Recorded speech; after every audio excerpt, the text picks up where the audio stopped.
I haven't seen you since the plague. Yahoo!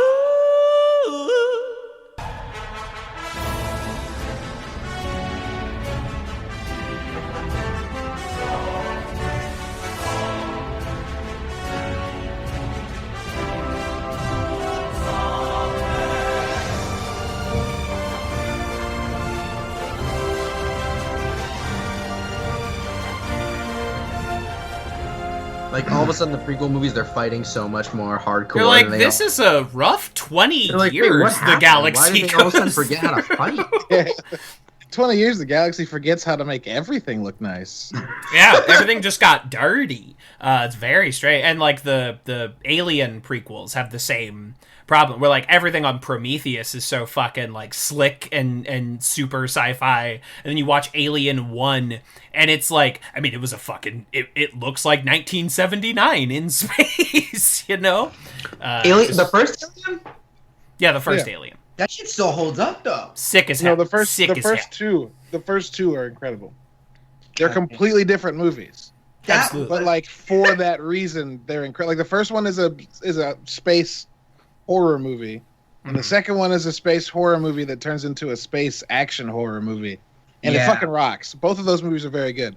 I am the weird one maybe that likes Alien 3. Mostly I like Alien 3. But it's weird. We can have a conversation. Like xenomorphs in a prison colony? Fuck yeah, let's go. Alien Resurrection can eat a dick. I have not seen any of the sequels. I really want to. I know most of them are on HBO Max right now. Yeah. But like one, I remember seeing Alien and being no like, good. 1, 2, and 3 are shit. staples.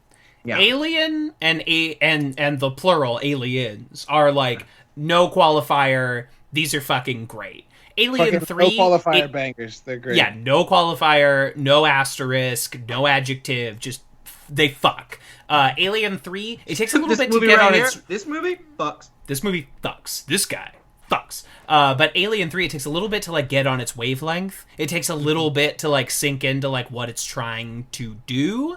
But, like... Okay, you're making a third Alien movie and setting it on, like, a prison colony full of men with an extra male chromosome, so they're, like, that much more, like, fucked up and male. That's not a bad premise. I gotta say. I gotta give it to you. Like, also, like, make a clone of... Or, like, resurrect... What's her name in some way? I don't remember her name. That is Resurrection. Yeah. Yeah. Because at the end... Got it. At the end Checks of... out. Uh-huh. So at the end of 2, she leaves with Newt, right? And then in 3, Newt's dead. Yeah, we open the movie with all the supporting cast dead. Yeah, Newt's dead, the little girl's dead, and the dog survives, but the dog gets infected by a stowaway not the dog. I actually haven't seen the second one, so I don't really know who you're referring to. But so the second one's all about Sigourney Weaver protecting a little girl. Right, that I was vaguely aware of. But it's very much about that. There's a really great moment in that movie where Sigourney Weaver's Ripley, and the Hive Queen have a standoff that's basically like, I won't fuck with your kids if you don't fuck with my kid. And it's this really dope, like, moms being defensive moment. Mom fight! Dude, I love it. I love it. It's really good. I just remember when I saw Alien the first time being like, this movie is genuinely spine-chilling. Like, you're like one of the most anxiety-ridden thriller movies I'd ever seen. It's just... I was Absolutely. Like, whoa. That sequence where I don't remember the robot character's name. Bilbo Baggins starts freaking the fuck out, and like his head is spinning around, and he's like knocking over the walls, and then he ends up in that pile of milk on the floor, and he's like still ahead talking. It fucks me up. It's so good every single time. The Weyland-Yutani robots, the androids, are the bad guys of the entire series, which Ridley Scott let get to his fucking dumb head, and then made Covenant and Prometheus and made Alien Covenant a movie where 2 Michael Fassbender robots make out. Which, again, if you're gonna do it, if you're gonna run the football, go all the way. If you're gonna, I gotta respect it. You took it. Like a sports. I'm so glad to find out that Alien does, like, they make the second entry work, even though it turns to like horror action adventure. Because it's kind of what you have to do, right? Yeah, like it's great. Like you've seen the Alien. You're kind of not tired, because I wouldn't imagine that anyone's tired of it, but you're kind of short on things you can do, right? Yeah. You're short on things you can do because it's only been a couple of years, and you're like, well, what do we do next? And so what you do is you bring in Bill Paxton and a bunch of Space Marines to research what happened in the first one, because that's what would happen. And of course, you make Ripley go back and she's pissed about it, because of course she would be. But then, like, the fact that it turns really quickly into like a defend the base, get the fuck out of here, because we left when these things were here, and now there's more of them. It's very good. Yeah, it turns into XCOM, and it's dope. Yeah, it does. It turns into rules. XCOM meets What's like XCOM? It's a video game about aliens invading Earth. Because I think about Stranger Things. The way Stranger Things was really cool because there was a lot of the mystery. It was like, what the fuck is going on? And then in the end, you find out a little bit more about the space that's in it. I remember genuinely being scared season 1 of Stranger Things. And then season 2, there was nothing scary about it. It was pure action with a little bit of suspense. And I was like, this is not why I liked this. But it just felt like they went, oh, y'all like these kids. Okay. Let's do a Steven Spielberg-esque kids running away from scary monster action adventure season. What was the beastie in season 2 of Stranger Things? Wasn't it that it was this big storm thing? No, that's the 3rd season. No, I haven't seen the 3rd season. I have no idea what happens in the 3rd season. It's the Demodogs. It's the Demogorgon dogs. Demodogs, that's it. Dimsdale, Dimmadome, Dimmadome, Demodog, Dimmadee. They're Demogorgon babies, and they run around like dogs. They're demi-dogs. I'm pretty sure that the little kid with the front teeth calls them demi-dogs. Season's 2 great because it turns into the Goonies. Because it's like an adventure movie with a bunch of kids. Though. It turned into a Steven Spielberg, and I don't know. There was something about it that didn't sit well with me because it felt like they knew that the kids were like this cult phenomenon, and it felt like the kids knew it too. It didn't. The way that the kids were written didn't feel true to season 1. Season 1, the reason I loved them so much is because they were like really acting and they were genuinely scared. They have no idea what the fuck they're doing. And season 2 was like, you're right. It did turn into the Goonies, and that's not a bad thing. But you also have to realize we said about Alien and Aliens. Season 2 could not have been season 1. There's no reason for those kids to be scared anymore, in the way that they were scared in the first season. Right. And interestingly, the Duffer Brothers have said that like season 4 is probably it, because like after too long, you're like, why the fuck haven't these kids just fucking left? Because you can't keep telling a story in the same city, the same kids with shit going wrong, and get people to continue to believe that they would not just fucking leave. Right. And so like season 2 feels like, I thought season 2 felt good because like the kids are starting to get like hormonal and be like angry at each other for no reason, which is what I did when I was that age. Also, it's very 80s centric, which is a place that I was not around. Mm-hmm. So all the Ghostbusters jokes are for people that aren't us, and that's fine. But then like Sean Astin shows up and is amazing, and when he dies, that's absolutely fucking heartbreaking. And then I love season 3. They introduced a little redhead girl that the curly-headed chick really likes, and her brother is this like product of an abusive. He shows up in season 2, but like really kicks off in season 3. He does. But season 3 like focuses. She becomes a part of the group, and Max he becomes does, right. Her name's Max. She's got the skateboard. Max becomes a part of the group, and her brother becomes like a huge part of the story, and also the monster from 3, the mind flayer that like the thing that's it's the thing that's floating over the school at the end of 2 that you're like, oh no, that thing takes like a real life form that's horrifying and amazing. I love it to death. I think that's what I need to do. I've been like, what the fuck am I gonna watch? I've lost so much steam with the Arrowverse stuff that I'm just like, I need something else. I'm literally right there. I just want to get through the fucking like Infinity Crisis, and then I'll be like, I'm out. I can't do it. I got tired of Arrow in season 3 when I realized that Oliver Queen could solve all of his villain problems by just knocking down the abandoned warehouse district.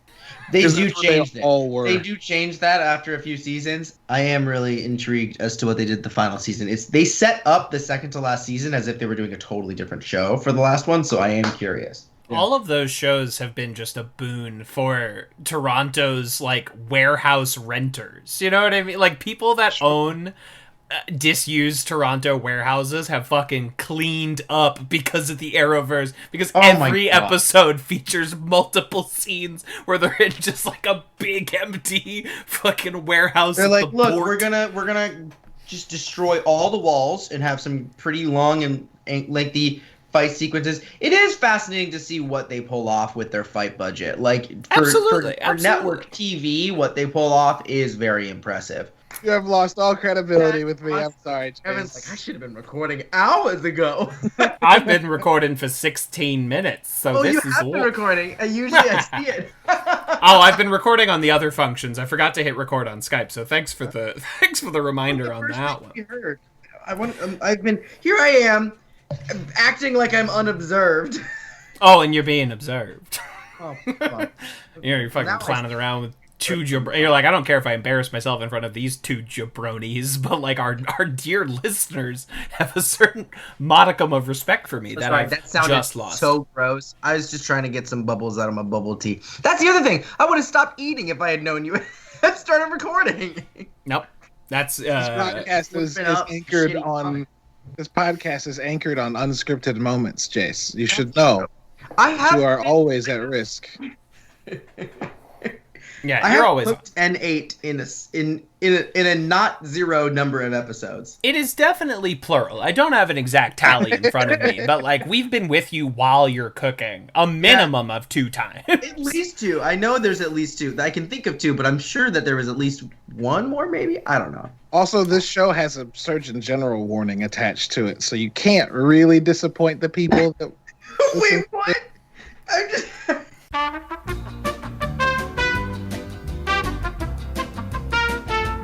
Can we also put those stupid like olive branch parentheses? Oh, the laurels for like, film festivals. Can we do that too? I like olive branch parentheses better. What's the right word for it? I don't fucking know. They're parentheses made out of olive branches. I mean, do you want to know what it is? Do you want to know, or do you not? I do want to know. Okay, it's a laurel. It's like, I believe that's what people usually refer to it as. But like, yeah, the fucking Greek behind the ear olive branch, but in the middle it says like Cannes Film Festival Palme d'Or winner 2010 or whatever. Yeah. Okay. Yeah, what if I made it up like we were the Palme d'Or winner? Cannes' first podcast. The first live podcast at the Cannes International Film Festival. That's so dumb. I love it. Yeah, absolutely. We flew all the way to France not to show a film, but to do a live talk about Community. A live Community in front podcast. In front of an international audience that's going, what the fuck is this? What is this? What are you saying? Too bad the American people. Our podcasts are better. we make a fine artistic podcast over here. You're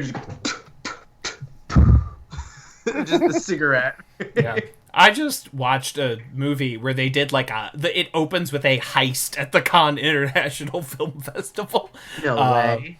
Yeah, it was sick as hell. It was a really well done sequence, and it was fun to watch. It was also like a movie where like people fucked, and you realize it's been like so long since you've seen like good fucking in a movie. Like because everything is PG-13 or lower now, it's like, oh man, it's been like a long time since I've seen like a good fuck. For some reason like sex scenes have just been like relegated to fucking HBO. Right. And like the HBO ones are like usually pretty embarrassing. Like you feel like embarrassed for everyone involved. Why am I here? This feels really awkward. You're like, I'm not against like a sex scene, but this is just like, there are many times this is too much. On the seasons of Game of Thrones that I stuck it out for. There were a few times where I was like, Jesus Christ, you edited this and thought it was like appropriate to air? Like you thought this was good television?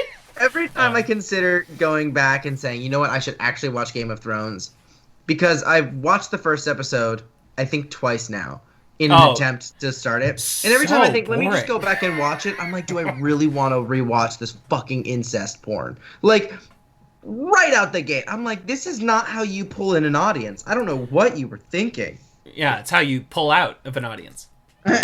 Nice. Well done. Thank you. That's a little golf clap for you. Thank you.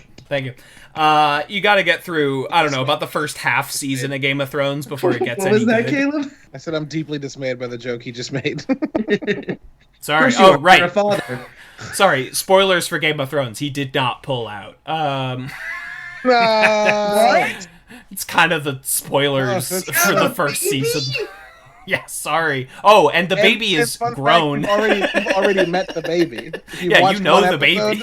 You've met the baby. If you've watched one episode of Game of Thrones, you've met Jaime and Cersei's kid. Yeah, absolutely.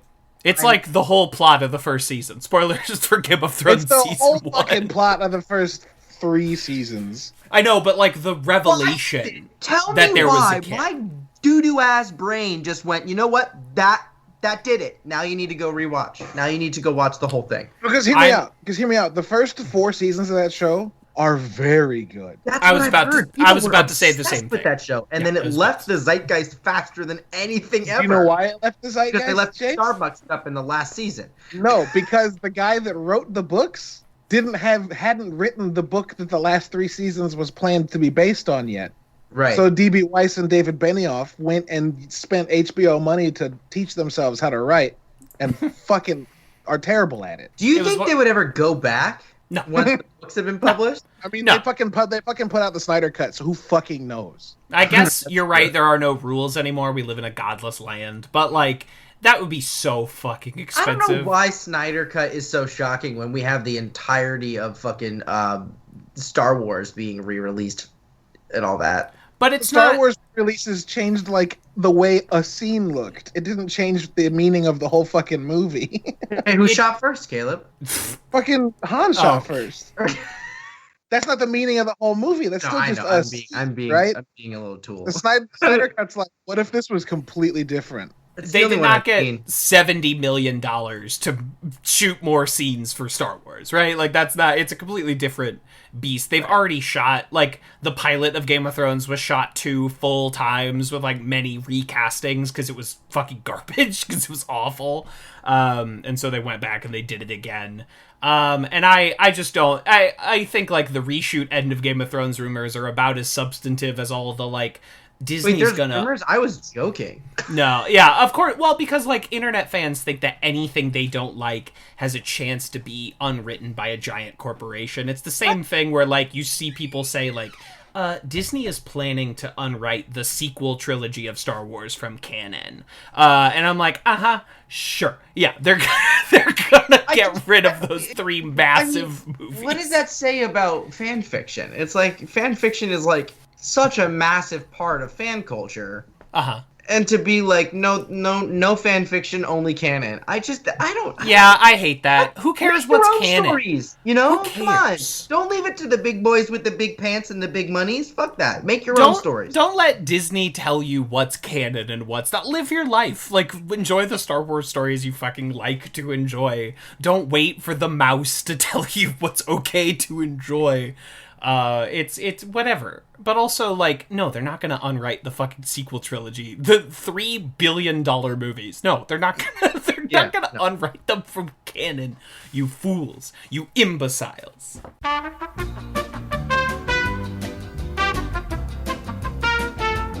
Yeah. Kevin's just sitting there sipping, just going, I'm just fantasizing about how much, like, Star Wars talk I can cut out of the edit, because we're, like, 32 minutes in, and I'm like, okay, where in the Star Wars talk can I cut? Honestly, it's literally, it's that moment in the Halloween episode of season 4 of Community. Whoa! Where Abed stares I'm awake down now. the barrel. Okay. Where Abed stares down the barrel and says, I remember when this was a show about community college. That's literally what this moment is. Kevin, you're like, I remember when this was a podcast about community. I remember. And it's not that I hate off-topic conversation, because I had my barrel loaded this week. I'm like, we could talk about Tenet, which I've seen. We could talk about Angelina Jolie, which, like, we're on the cusp of the Jolie-assance. It's coming. Here we go. Yep.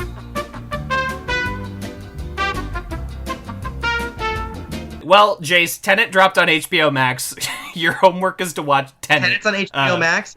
Will I understand what the fuck I'm watching? Because you can pause it? Yes. Oh. You'd watch it in a movie theater? Oh, no.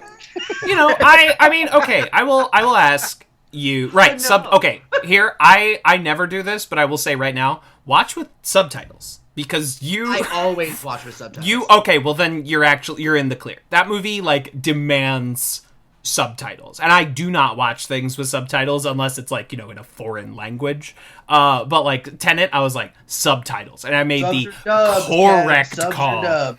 I generally do subs, but, like, you know, on the sometimes you just want to watch a cartoon. I want to look away from the screen for 3 seconds and not know what the fuck I missed. Yeah, the only dub that is acceptable is Samurai Champloo, because the voice acting on the American dub of Samurai Champloo is incredible. The opinions of Daddy Host do not necessarily represent the entire opinions of Advanced Community Studies. Yeah, you gotta protect yourself from the sub squad that's just like... Also, I'm mad don't watch anime. So, like, Samurai Champloo and Cowboy Bebop is where it stops for me. I mean, that's not true. I watched Gundam Wing and Dragon Ball Z when it was on Toonami.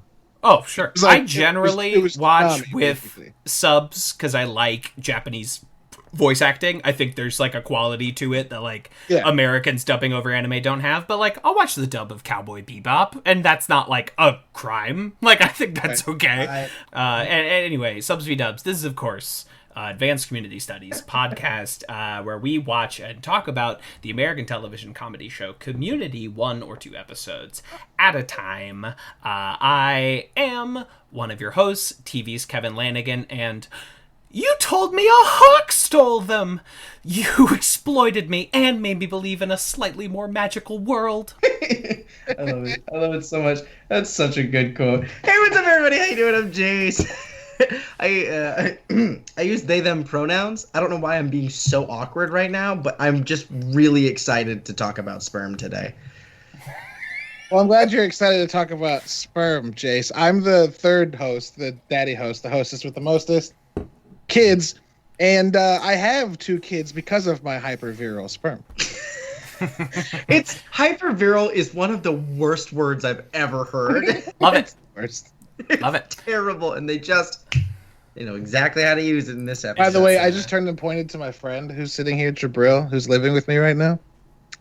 He's hiding on his phone. He's not probably going to pop up. But if you see me turn... I had no idea there was a human there. Oh, no, it's because he's down here. Oh my god, there's a human. Hello.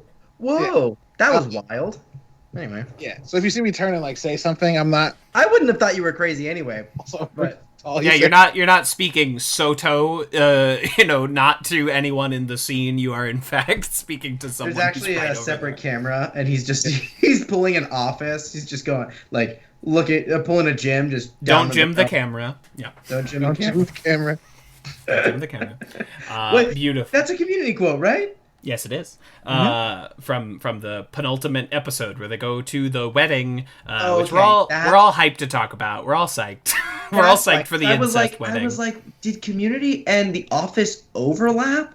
But not much, right? It was the end of Community, early Office, right? No, Community started in 2009, and The Office ended in 2013. So it was like a 4 year. When did The Office start, though? They went 9 years. So 06? 2005? 2006. Oh, so it was around the whole time, and they just didn't say anything. I mean, well, they do, like, the mockumentary episode in season 2 at the hospital, where they definitely are, like, shouting out their contemporaries, like Parks and Rec, like The Office, but not by name as specifically. Right. It's interesting that they did an episode set in a hospital, but it was not an homage to Scrubs. It was an homage to The Office. And they will homage Scrubs 3 seasons later. Which one's the Scrubs homage? Have we done that one yet? Yeah, it's the season 5 premiere, which ends with Zach Braff doing voiceover for Community. Oh, that's right. It was one of the episodes I was not here for. Oh, that's right. I can't keep track of it anymore. I don't know where sense of anything time. We missed a few weeks in the last few weeks. Thank you all for bearing with us. We've had 3 very separate rough times. We've all been going through it. And thank you for bearing with us. Hey, we're not beholden to any advertisers. We can miss a week here and there. I think it's okay. I think we're fine. Time is fake. We learned that this past year. And so we're just here to remind you that fuck your schedules. I put out this podcast when I want to. Yeah. As the Waypoint podcast says every episode, fuck capitalism, go home. I've internalized that shit this last year. Hey man, fuck capitalism. Fuck capitalism. I love that. I would get that tattooed on my body if I knew what you were referring to. The sign off of a podcast. No, I know. I don't know the podcast, so that's why I'm like, I don't know. Oh, it's a video game podcast full of New York. That's why. You'd love it. If there was I'm so a bad video at game listening to podcast podcasts. you Fun would fact. like, that's the one. Yeah. Oh, okay. It's Someone send it to me. it's the Vice video game podcast. Oh, Vice. Oh, okay. Yeah. I'm Which so is bad at weird listening that to Vice is podcasts. so like good, but it was founded by the guy who's in the Proud Boys. Vice. It's so Yeah. good and also so weird. bad I don't at the even same know how time. But I it's mean, like, I also know that they've been like not super great to their workers, especially like just pre-COVID. They really. it seems like the crew that is involved in the particular podcast we are discussing is much better about it than the company as a whole. Sure. Well, that's it's like par for the course, though. Right. It's like periodically, it's like hosted by like 5 communists, you know? Like, It's legit hosted by 5 communists. I mean, if there was a mainstream company that was going to allow a bunch of communists to have a platform, it somehow would be Vice, you know? checks out. Anyway, that's a recommendation for the Waypoint podcast. Thanks for watching our live stream, everybody. Yeah, that was fun. That was an exceptional episode. That was a totally wacky time. Oh, that was the last thing we did, wasn't it? Yeah, that was it. So it's been 3 weeks since we've had like a podcast episode. I streamed this morning and had to change my stream setup because I had the community background I put in. I was like, oh shit. So let's dive on in. Boy, I have an editing task in front of me. Season 5. Or close your eyes and it's behind you. Sorry, go on. Wow. No. Because I'm going to attempt to get this out tomorrow, but it seems now more like Friday. We'll see. Season 5, Episode 4, Cooperative Polygraphy, directed by Tristram Shapiro, written by Alex Rubens. In this episode, following Pierce Hawthorne's funeral, the study group are subjected to a polygraph test by special guest star Walton Goggins, where in something that happens not infrequently to the study group, all of their dirty laundry is suddenly out there on the study room table. This one, and I don't think I'm going to be controversial, this one, banger. Ooh, this one's pretty fucking tight. Writing's good. GWD. Yeah, this episode takes place 99% just people sitting at a table, and it is somehow riveting and hilarious and emotional, and that's Community, baby. Wait, is this technically a bottle episode? I know they do Absolutely. the bar thing. But Absolutely. that's the bumper. Yeah, no, this is a bottle episode. Wow. How would we compare this one to? I don't want to get ahead of ourselves, but how would we compare this one to the bottle episode?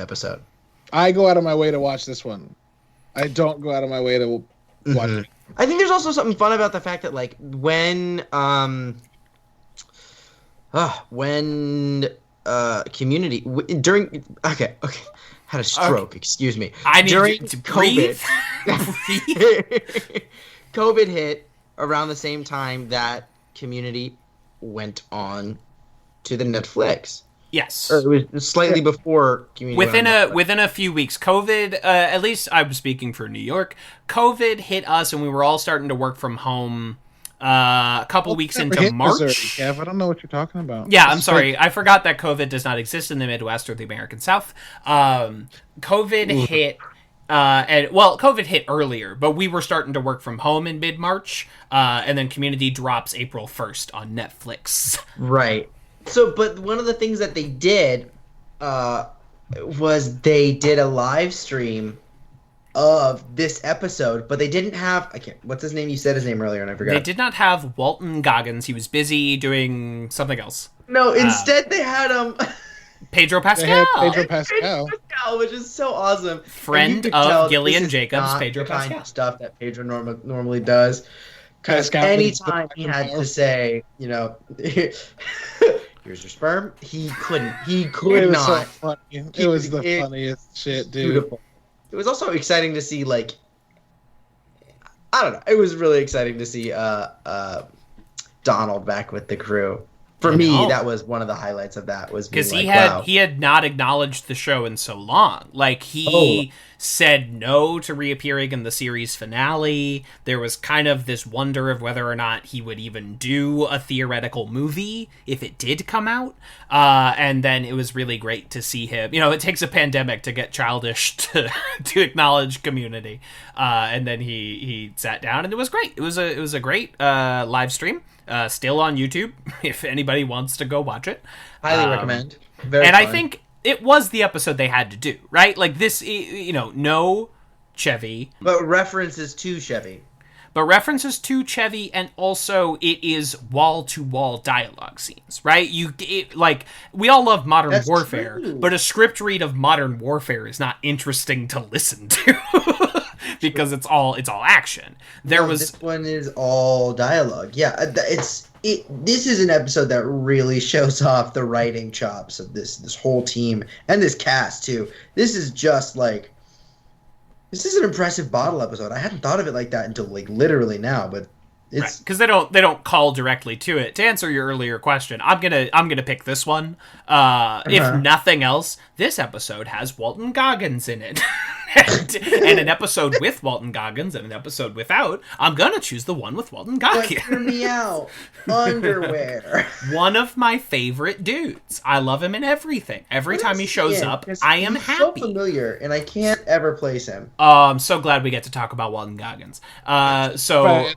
Walton starts out on the FX series of dramas, right? He's on The Shield. He's on Sons of Anarchy. Then he hits big on Justified, where he becomes like the second lead, kills 6 seasons of that great television program.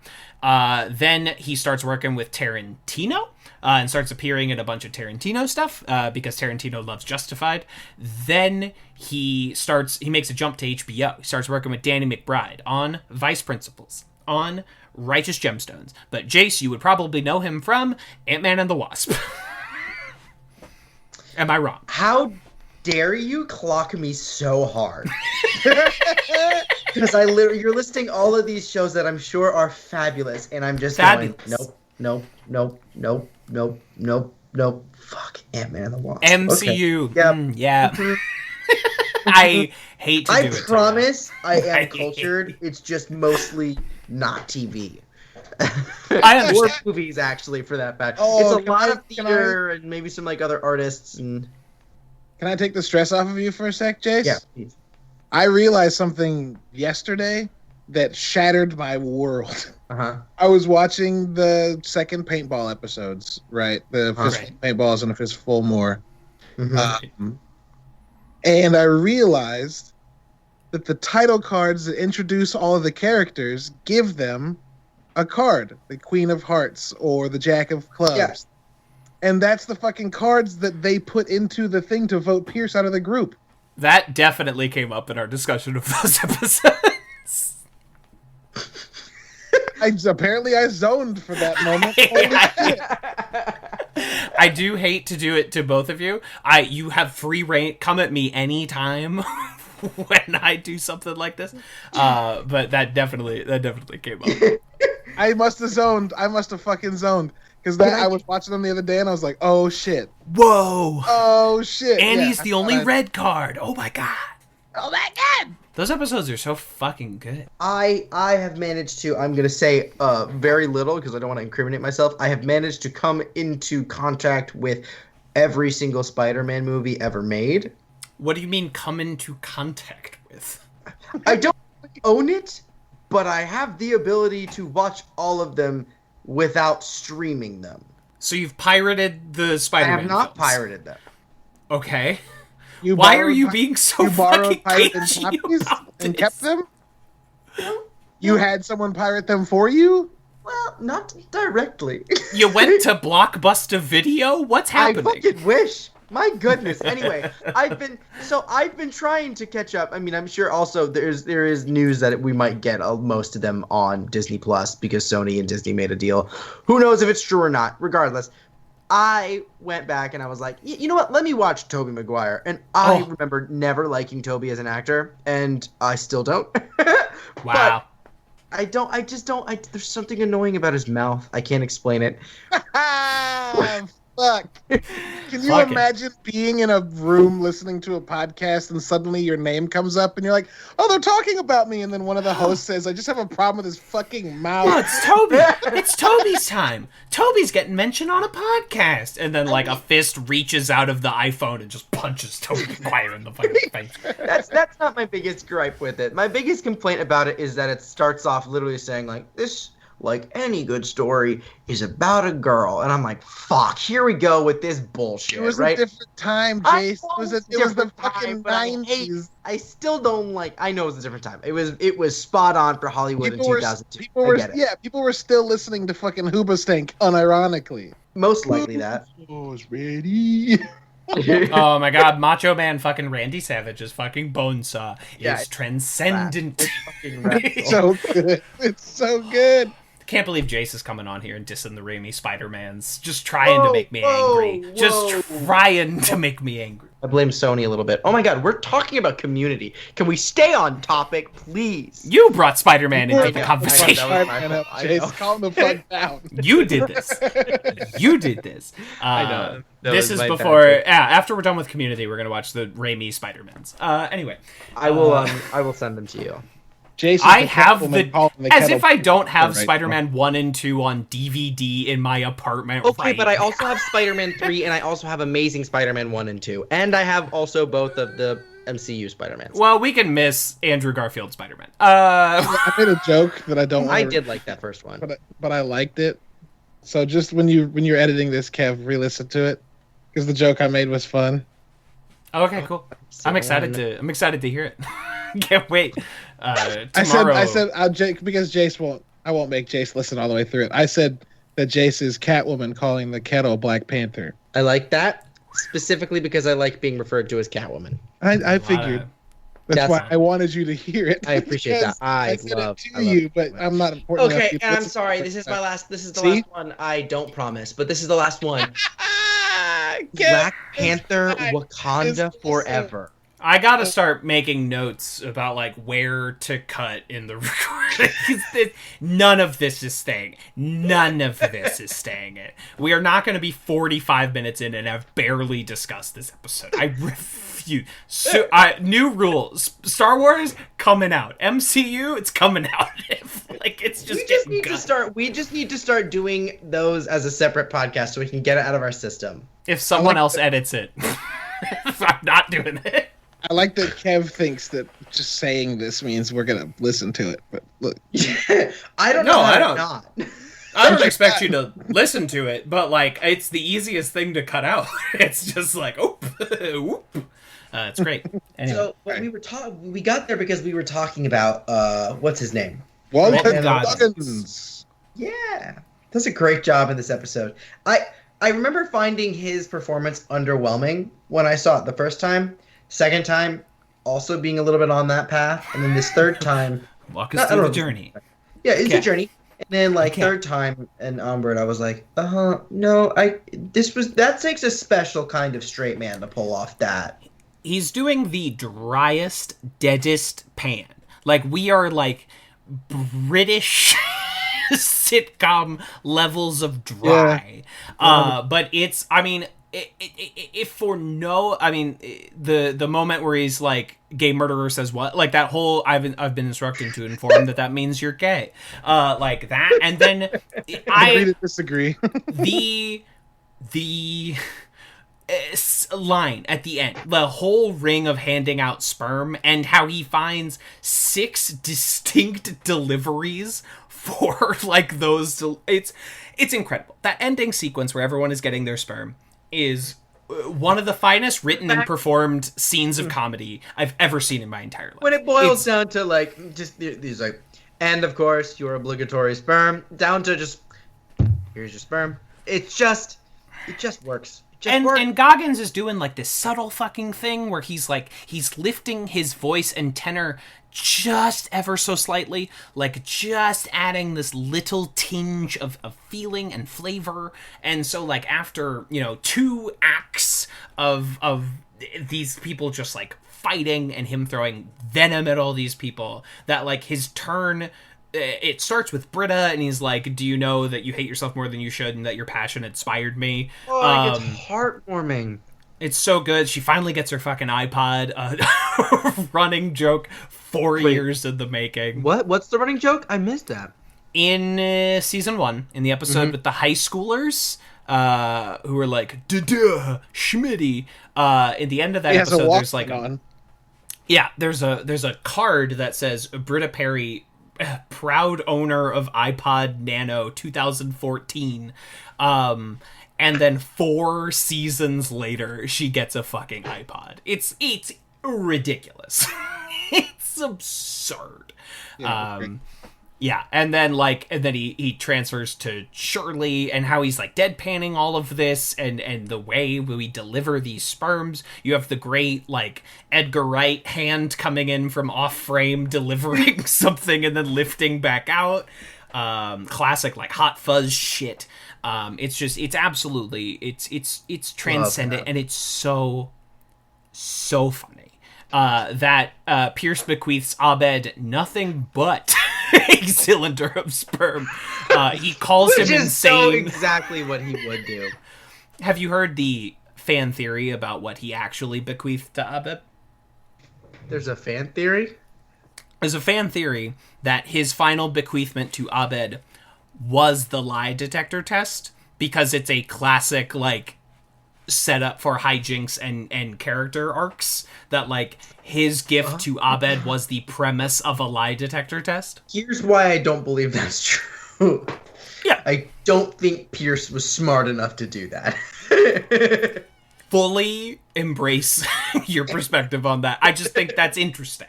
Like, I think all fan no, I actually do think that's a very fun fan theory. I would more believe that the vial of sperm that he gives Abed isn't actually a vial of sperm. It's his energon canister, hoping that Abed can bring him back in the future. Because if anybody could, it would be Abed. But I thought, there's like we already saw the energon canister when Troy was but trying it's to a save him. switcheroo. Bait and switch. How would he switcheroo his body after he's dead? I don't know. Set it up. How could he run a lie detector test after he's dead? Exactly. That's a different situation. Have Walton Goggins take both and like, do the old switcheroo. Swapperoni. I love that Troy tries to suck it in through his mouth, and he's like, I don't know why I thought this would work. Get a balloon. Someone get a balloon. Someone get a balloon. Yeah, it's so good. This episode this episode also. No. This episode, it's been a rough week at work, y'all. This episode also always reminds me of the episode where Pierce's mom dies. Correct. Yeah. The first time we see one of the Energon pots. And it's a really nice way to kind of connect those themes. I'm thinking back to them listening to the CD in the back of the car, and where she's like, "No, Pierce, I really am dead." Your mom died making a CD? That is gangsta. Yes, it's good. It's fucking good. This episode is full fucking payoff for like 12 different episodes of this show. Because obviously we're following up Cooperative Calligraphy. We are also following up intermediate documentary filmmaking, the hospital episode. We are also following up the fucking Schmitty kids from season 1 and in Psychology of Letting Go from season. It's just work calligraphy. That one is the bottleneck episode, right? That's the Annie's pen. Not bottleneck, bottle episode. Oh my god! Wow. Okay, yeah. That's fun that they made a reference to that in the title. Yeah, Cooperative Polygraphy. Isn't that fun? Isn't that fun? They were like, it's another bottle episode, y'all. This is a clue on how you're supposed to watch this episode. They do another one of these like secrets revealed episodes in season 6, but they throw the naming convention right in the trash. Like they get rid of the cooperative aspect of it. Chang has some fun. No, segues are weird. Chang has some fun little bits in this one too. I love that when Chang shows up. Chang's so good in this episode. I love that somehow. Like if we think about like the major canon of what is implied by what happens in this, that Pierce only had one question for Chang, and knew that he wouldn't stay, and didn't for some reason. Pierce bothered enough to have a question for Chang, but didn't bother enough to leave him sperm, which is a very fun little detail. Unless we didn't see that happen, in which case that would have been fucking ridiculous. But I just love the idea of Chang sitting down. He's like, I got this. I got nothing to hide. And they ask him one question, and he just takes it off and walks out. Did you ever masturbate in the study room? Just nope, gotta go. Time to leave. That is my cue. Thank you so much. And then he comes... And then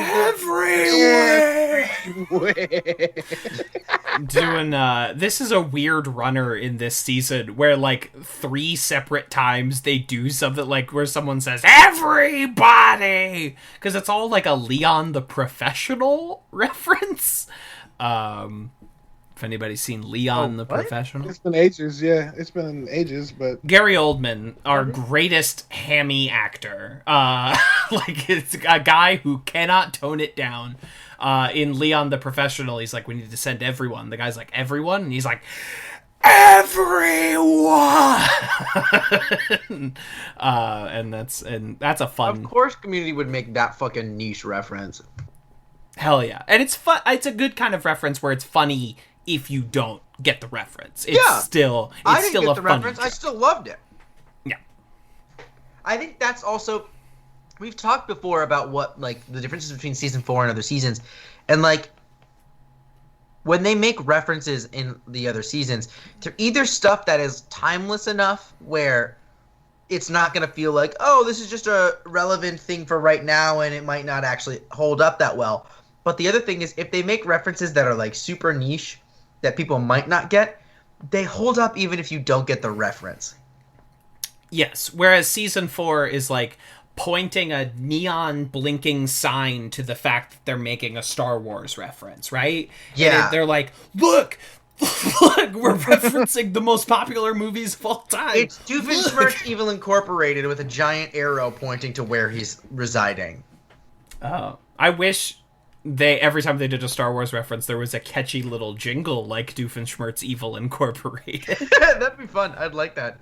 If that would be, we should get a fan edit of all the episodes from season 4 whenever there's like a ham-fisted reference and just like insert a little jingle. Maybe that'll make it better. Maybe. Maybe not. No, maybe not. It would be something though. It would be a decision. It would be, look, it's no Snyder cut. I'm sorry. I'm sorry.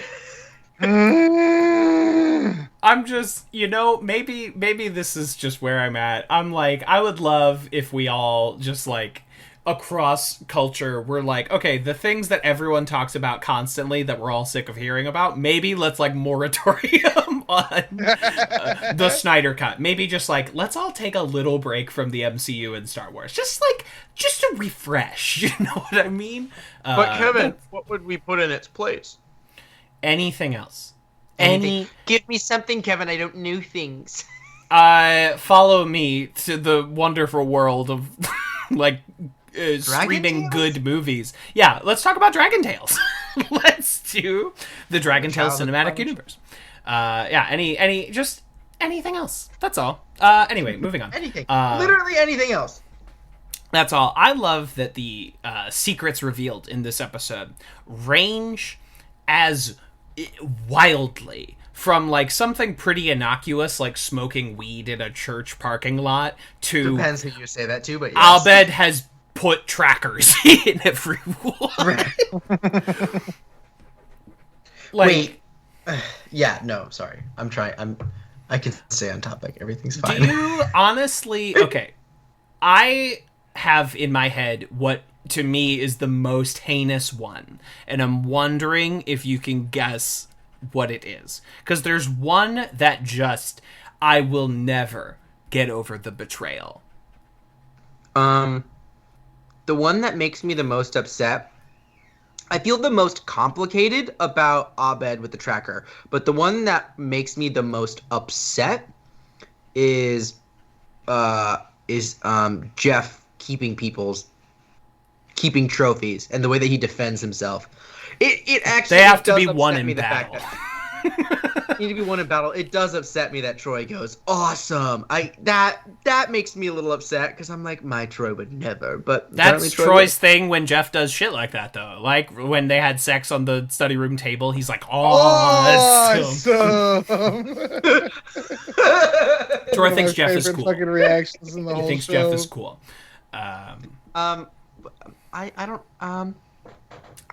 Yeah, I don't know. I mean, okay. The one for Is me. it the thing you opened the episode with?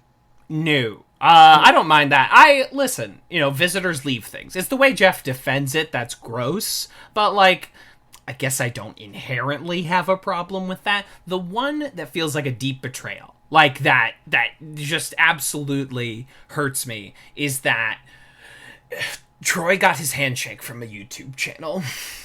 The Troy and Abed handshake is from a YouTube channel called Fun for Friends. Yeah, I forgot about that. Yeah. This is where we get this season's reference to a name, Kevin. Every season has had one so far, so I'm very glad that we kept that trend going. Wait, but what? The YouTube channel guys introduced themselves as like, I'm Kyle and I'm Kevin. That's and not what made me say what. every season has had a reference to the name Kevin so far. Kevin Chang, Kevin right there. Right, yeah, Kevin has Changnesia, okay? Senior Kevin's in Season 3, the Mexican restaurant. Season 2, in the Halloween episode, George Takei says, and here's a present for all you Kevins out there. Oh, yeah. And in Season 1, early on, when Jeff is talking to Britta and he realizes he doesn't have Britta's actual phone number and that he's been in a year-long text conversation with a guy in Boulder, and he says, well, maybe Kevin needs to rethink his marriage. Anyway, but the Troy handshake thing, it hurts me. It's weird. I'm wounded. It's so personal in a way a lot of the other ones aren't. I'm thinking that's true. It is super personal. I think I'm realizing now also for me, the ones that make me feel the most complicated, there's a second one. It's not just Abed tracking people. It's Annie drugging everyone. That one's also like, whoa. Yeah. Yeah. But the one that makes me the most like, I don't know. I guess on a similar vein to, I don't know, Shirley's secret about donating to anti-abortion stuff. It's like, fuck you. Of course you do. Of course you do. No, it doesn't. Most of them don't really strike me as like, oh, they're terrible people. Mostly because we've had like several episodes at this point where everyone reveals that over the last indiscriminate period of time they've been a giant piece of shit. Yeah. It's not the first. I mean, Cooperative Polygraphy does it with Abed, where he's charting their everybody, but menstrual he's charting cycles. everyone's menstrual cycles. Yeah, like yeah. It's happened. The puppet episode in season 4 is about them all talking. Wait. Yeah. No, they reveal their secrets. That's in them song. revealing. They all their reveal that secrets. they've done shit things. Yeah. For some reason, my brain started to dissociate that. Yeah, part that's of that the one episode. where like Annie let the teacher give her a foot rub for a better grade, and I'm like, oh, cool, character assassination. Love to see it. Love to just take a pot shot at Annie's character. Yeah, that makes no sense for her. Doesn't check out. I don't like it. Don't care for it. The other one that I think is fucked up, it's an Abed one where he's catfishing Annie, which is a very fucked up thing to do. Yeah, that one's actually really... As Olympic pole vaulting like, "You hopeful make Brent pancakes." Underjaw. Which great fake name. Great wow, fake that name. is a drag king name if I've ever heard one. Yeah, I love Olympic pole vaulting hopeful Brent Underjaw. You have to say Olympic Yeah, pole because vaulting you have hopeful to Brent say Underjaw. You can't say it without it. He is not Brent Underjaw. He is Olympic pole vaulting hopeful Brent Underjaw. And Annie's holding hands at Disneyland fantasy. You know, the fact that Annie is a Disney adult, I guess, does not shock me. But it is like it is unfortunate. Fantasy though, that's such a to be like. I mean, It's so 'cause here's the deal, normie. even if you're not a Disney adult, holding hands with someone that you care about while at Disney World is like Standard operating procedure. a nice idea. Yeah. Nobody's like, this is a sacred moment for me. Don't touch me. Don't I'm looking at Mickey Mouse. But Unhand me, you I'm holding goon. hands with Winnie the Pooh and no one else. I'm gonna talk to Gaston. Do not lay your grubby sausage mitts upon me. Oh my god. Wears a shirt that says Gaston or get fucked. Yeah, that's the shirt I'm wearing to Kick the Disneyland, fuck out and of I Disney will World. be thrown out of Disneyland. I'm gonna show up to my first stop at Disneyland. I'm gonna wear a shirt that says "I'm gonna fuck Gaston," and they're just gonna. No. I found it. It's you wear a shirt. It's all like Disneyed up. It's got the aesthetic. It's got the font, and it says "No one fucks like Gaston." Nailed it. No one Fucks like Gaston. Yeah, that's it. The front of it just says no one ... and then the back says fucks like Fucks like Gaston. Gaston. So everybody that It's like actually not the goes- back. It's like right where like the tramp stamp would be. Sure. It's pretty good. Sure. No, Sure. no. I take that back. It's Sophie. Okay. It's shorts, and the front says no one on the two legs, and the back says fucks like Gaston right over the ass. There it is. I'm gonna make so much money off of this. Cha-ching! Kev, I think you meant cha-chang. Nailed it. Oh boy! Wow, excellent. Actually, when I do that delivery, I am quoting Chang in the Family Day episode, where he's like, "Hey, how's the beef treaty going with the Naboo?" Anyway. Oh, so it seems that Starburns isn't a virgin. By judging by that Bluetooth headset, his son is cha-ching! It's the best moment in the episode. You can stop watching Pierce there. broke the piggy bank this time. Wait, what episode is this you're It's going? the Family Day episode. And everyone brings their like family to Spanish class. Oh my and god, that's one with Catherine McPhee, right? Yeah. yeah, that's all Kevin movie. And he just roasts the class whole family. Britta's asking Troy's grandma to with the switch. Oh no. So weird. So It's so great. fucked But up. so fucking weird. It's fucked up shit. This episode's great. Jeff Winger, I'm bequeathing you this glass of fine scotch so you won't be tempted to drink this bottle of even finer spirit. Abed, did you know I never understood anything you ever did? Yep. Here's your bottle of sperm. Here's Here's just your So good. It's so good. Yeah. it's- maybe it's because everyone else got one, or because it's an old man's semen, but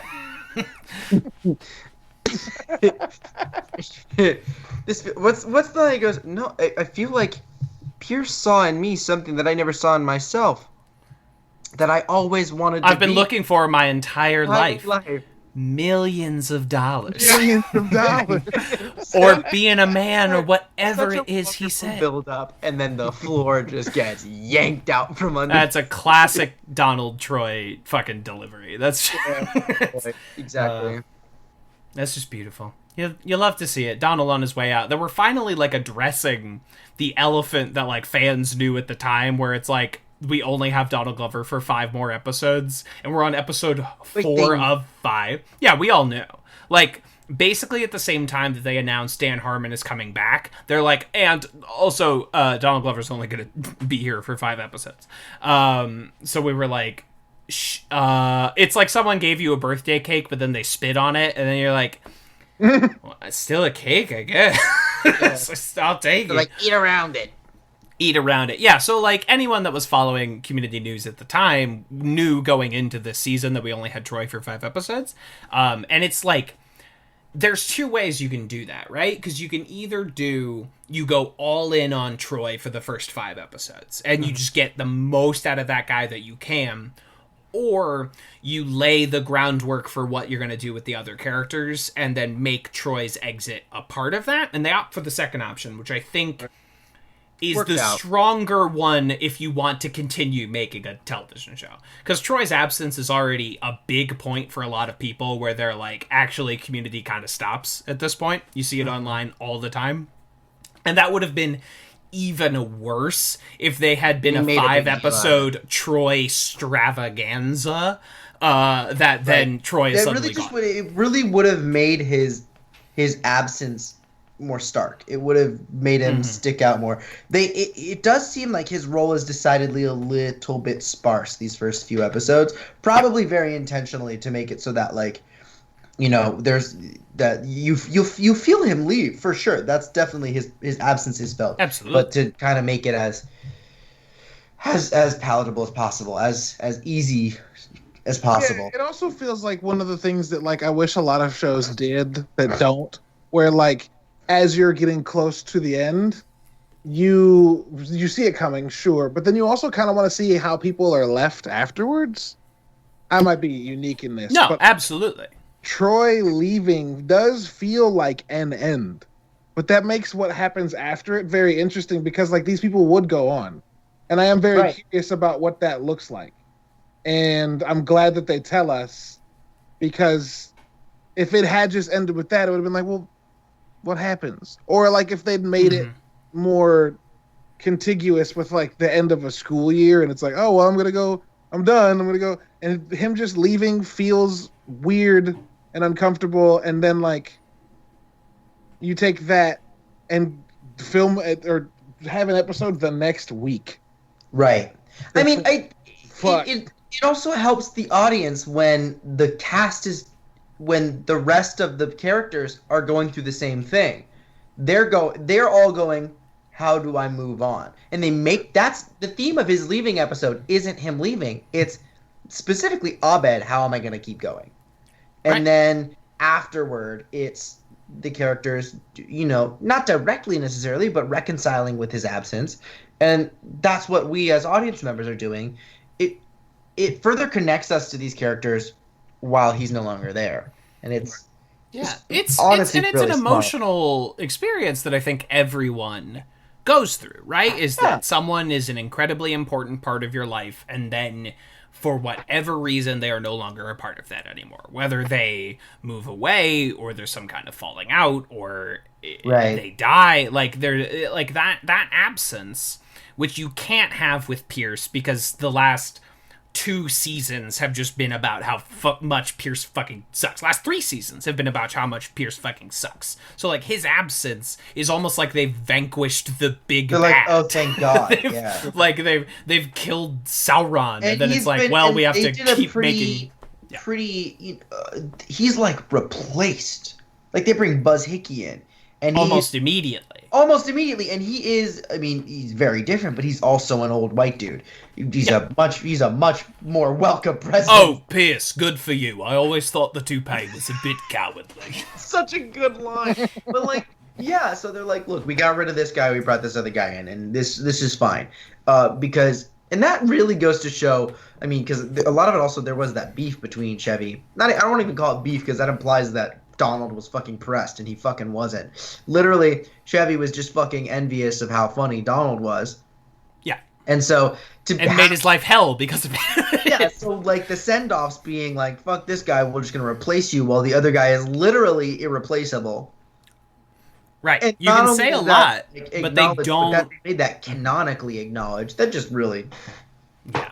Sip on that, Chevy. They bring in new, like, comedic wild cards. Because they bring it, you know, Duncan is very prevalent this season, and then by the time you get to season 6, like, Chang is literally sitting in Troy's old seat, so, like, you have, like, your comedic wild card in the same way that Troy was, but they never fully replace him in the same way they certainly do with Pierce, or they even kind of do with Shirley. I mean, it's never the same, like, archetype, but, like, the bringing in of Frankie and Elroy feels very intentional. it feels very like pointed as to like kind of where they're sitting and who they're meant to occupy, you know? Mm-hmm. Yeah. Yeah, and I they am make really the excited Dean to get to only. Frankie and Elroy. Oh, I'm God. so excited. Oh, I think that's God. going to be where like a lot of, because that's a lot of the I almost said content. That's a lot of the show that doesn't get talked about as much in my perspective. You know, people are like, let's talk about Community. It's like 1, 2, 3, 4, and then 5 until Troy leaves. You know, but like. Yeah. And those two often get slighted, even though they are amazing. And I think we've also been building up to it because we all love those characters so much. Kevin, I know you're straight up obsessed with those two characters, and so Absolutely. like, it's exciting. I'm excited to get into that point. We're motoring right along. It's a great episode. My God. Yeah, it's fucking excellent, and it is like tough to discuss because it is just like I'm people. a fun guy. I've got ideas. Hey, this. That is so funny. Like Let's get shots. it's about this guy who oversees lie detector tests, but the problem is he's too good looking. People can't tell the truth. It's so funny, and I'm not like that in real life. I don't know about y'all, but in my experience, when people know you're like a writer or a screenwriter, I've lived that experience so many times. Oh boy, of you have an people idea you want to share. What is telling Hooray. me Their their own idea life, for a plot and they're twist like, was so hot. you know, I'm a nurse, and I always had this idea for a movie about like people in a hospital waiting room, and we like see their different stories, and I'm like, oh yes, I'd actually watch that one. That one sounds kind of fun. That actually, you know, it could be done. It could Although be, I think I would rather see that as a play. that makes sense. But I also love plays. But I think like if you're gonna do something where it's like, hey, let's talk about the weird people in one room and just keep the same Sure. set for the whole time. Yeah, I'm gonna make it a play. Great movie that is not necessarily about that same idea, but like definitely grapples with it is the movie Bringing Out the Dead, starring Nicolas Cage, directed by Martin Scorsese, and it's about like these EMTs who are coming in and out of like this fucked up New York hospital, and there's all these like incredible like doctor and patient characters. Some of my favorite fucking performances ever from like John Goodman and Ving Rhames and Nick Cage. It's a good movie on Amazon Prime. Fucking check it out. Bringing Out the Dead. Bring Out the Dead? Bringing Out the Dead. Anyway, Right. it's a fun fucking watch. I've been this was the summer of Scorsese, but it started in January, so I've watched like 18 Scorsese films and short films so far this year, and Bringing Out the Dead has like stuck with me in a really profound fucking way, so I would absolutely wholeheartedly recommend that movie. Anyway, moving on from that 1999 hospital movie. Yeah. That sounds great. I can't wait to watch that one. That was really fun. Hell yeah. Yeah. Anything else to say before we segue into our rankings for this week? Anything else to say? Any more like Star Wars opinions anybody wants to get off their chest? Anything else you want me to cut, Kevin? I'm just fucking with y'all. I love y'all. I love you, me nerds. not to make a reference to Shang-Chi when you brought up Edgar Wright. Yeah, I mean, listen, The cinematography of the hand entering frame, and that's all. They're using Bill Pope, who shot fucking 3 Edgar Wright movies, so it makes sense. Checks out. I listen. I am of the three of us like the Marvel grump, but like Shang-Chi Eternals, bring it to me. Yeah, bring it to me. You know, like absolutely, I will watch Shang-Chi Eternals, like 100%. Will I see Black Widow and Spider-Man 3? Eventually, but Shang-Chi Eternals, bring it on.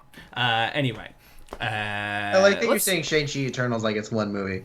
It is to me. It's one cinematic experience. Shang-Chi and the Eternals, though? What are you doing? What are you doing? Stop it! Stop it! I didn't. Am I crazy? Was I just like unaware that Aquafina is in Shang-Chi? Because that's fun. I didn't know that, but that's cool. Oh yeah, she's the one driving the bus. Yeah, I mean, I saw it in the trailer, but for some reason I didn't know that until the trailer came out, and I was like, am I? Maybe I just like have been successful. Kevin, when you said that you try not to like look up spoilers, I was like, I want to bring that back because I did love having it less like going in not knowing as much, and so I was like, maybe that's because I've been better at not. Maybe. I don't know, but I'm very excited about that. That's a fun development for me. I was like, oh, that'll be fucking funny. I'm on IMDb too much to not know things like that, and it's much to my chagrin because I'm frequently like, I want to watch a trailer I've never seen, and then I'm like, fuck. They don't exist. I live on the internet. I don't. Nothing surprises me anymore. I mean, it surprises me the moment I see it, right? Sure. I'm like, oh shit, but like nothing surprises me in the moment. Mm-hmm. Like with the press release. Yeah, like when it first comes out, I'm like, oh, dope.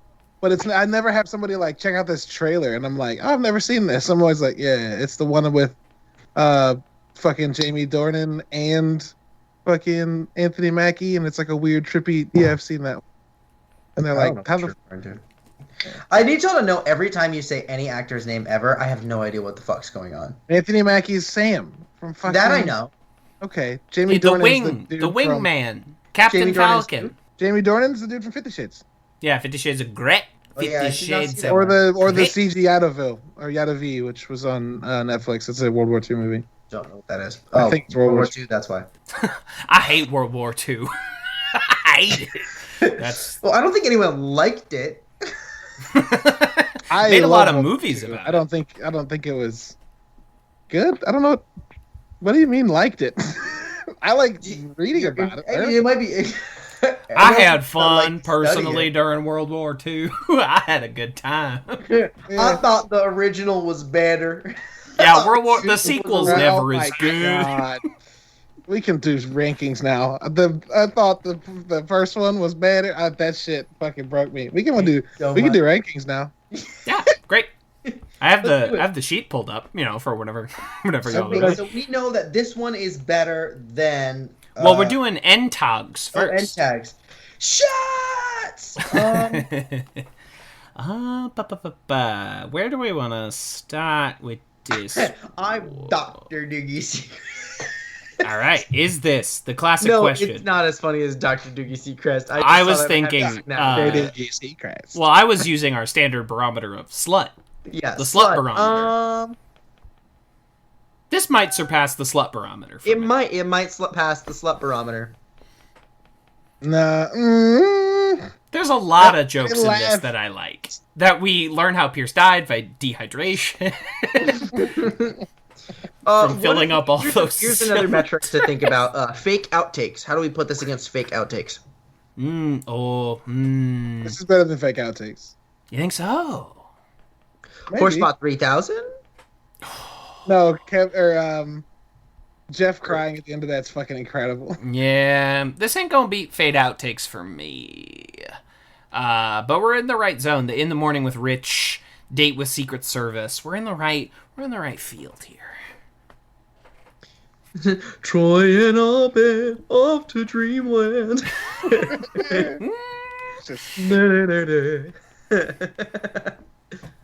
Iconic. Let's be Splingle's Dawn of Chip. Which one is? It's where we watch a commercial for the fictional chip brand Let's, and then Britta expresses her love of Splingles. He's like, you need to go home now. I have a headache. That was funny. Dumb. That's fucking funny. This is better than number 32, In the Morning with Star Burns. Is it better than Troy and Abed off to Dreamland? That's iconic. That's iconic. Shots. I actually might put this just above Troy and Abed off to Dreamland, but below Date with Secret Service. Okay, that's my vote. Y'all figure it out. New number 30 for you. Yeah, that's amenable to me. I would say above Let's Be Splingles, below Troy and Abed. Ooh. So is it 30 or 31, Kev? I will tie break And I will say the new number 30, Shots with Mr. Stone. They call him Mr. Stone. Now we're in some fucking tough talk here. So we know that it is above Cooperative Calligraphy. So I we agree, know we're in the top which is 13. our number 14. Conspiracy theories and interior design. Oh, these are such... We have 4 seasons worth of fucking amazing episodes, all of which are in 1, 2, and 3. All right. I'm gonna throw one out here. Mm-hmm. This is definitely top 10. For me, once we get to like number 8, Modern Warfare, it starts getting dicey for me, but to me, this is better than number 9, the Ass Crack Bandit episode. And it's definitely better than the Law and Order episode. IMHO. I'm still... Caleb, what are your thoughts? This episode's top 3 for me. Top Wow. 3? I'm closer to where Kevin is. And I'm a Pillows and Blankets. Head. Oh, bitch. Yeah, bitch. Yeah. I love that you're just... Oh, no. You said that earlier. It sent me. I'm actually closer to where Kevin is with this. But I'm going to say... I'm going to try and... Which one's Paradigms of Human Memory? Fake flashback episode. Which one? Where Jeff and Britta are having secret sex. What? Jeff and Britta are having secret sex. Sing-a-ling-a-ling, Sing-a-ling-ding-ding-dong. Oh, with the phone call. I've seen enough movies that says that popping the back of a raft make it go faster. This habitat was for humanity. Jeff and Britta, you did not step forward and are therefore innocent. Oh my goodness. Fuck. Yeah, this is fucking dicey. This is difficult. So you say top 3 Daddy Host. Is that number 3, or are you looking even higher? I can't in good faith put this above mixology cert. I can't either, but I'm just curious. Yeah, to me, it's 3. Number 3, just beneath Pillows and Blankets, just above mixology cert. Mixology certification, I mean, obviously that's my number 1, so obviously I don't think this one is better. Right. Okay, number 5, intermediate documentary filmmaking. An episode that this episode is a direct sequel to. God, that hospital episode is good. God, it's good. You know what? God, it's good. I could put this as the new 6. The new 6, above a fistful of paintballs. I could put, because this to me is more impactful than any of the paintball episodes. I love them, but I also feel like 6 is kind of in the middle of like that top 3 that Caleb you're saying, and also Kev you're leaning toward, what did you say, like 8, 9? That's where I started. I'm not fixed on anything. I am sort of a free agent here. I'm kind of thinking this is the new 6, in my opinion. Okay, so we have a new 6 and a new 3. I'll do some shitty head math and say new number 5. So replacing intermediate documentary filmmaking with cooperative polygraphy. Wow. Look at that top 5 now. Remedial Chaos Theory, Pillows and Blankets, Mixology Certification, Advanced Dungeons and Dragons, and Cooperative Polygraphy. That makes sense to me. Those are like iconic episodes. Yeah, these are, I mean, like, obviously they're top 10, so they're like A tier, but these are like elite tier fucking sitcom episodes. Like now the top 10 to me is like, I can think of very few shows that have this many unbelievably good episodes. Like, you know, I love Parks and Rec and Scrubs, but like, if I'm running through the whole line of those shows, I don't know if I have 10 episodes those shows this work good. Because you just go through them all and you're just enjoying it the whole time. And they're There's all not like nice. episodes They're that make all you go, whoa! Good. And, you know, Scrubs has every so often. And Parks and Rec, every so often, you're like, holy shit, that was like unbelievable. Sebastian. Yeah, exactly. See, you get what I'm talking As about. covered by Nickelback. Yeah, in that rendition. Actually, that was as covered by Scott Stapp of Creed. That's true. Or just Chris Pratt. Or Eddie Vedder of Pearl Jam. I love it. I like that one. That one's it. It's Pearl Jam for sure.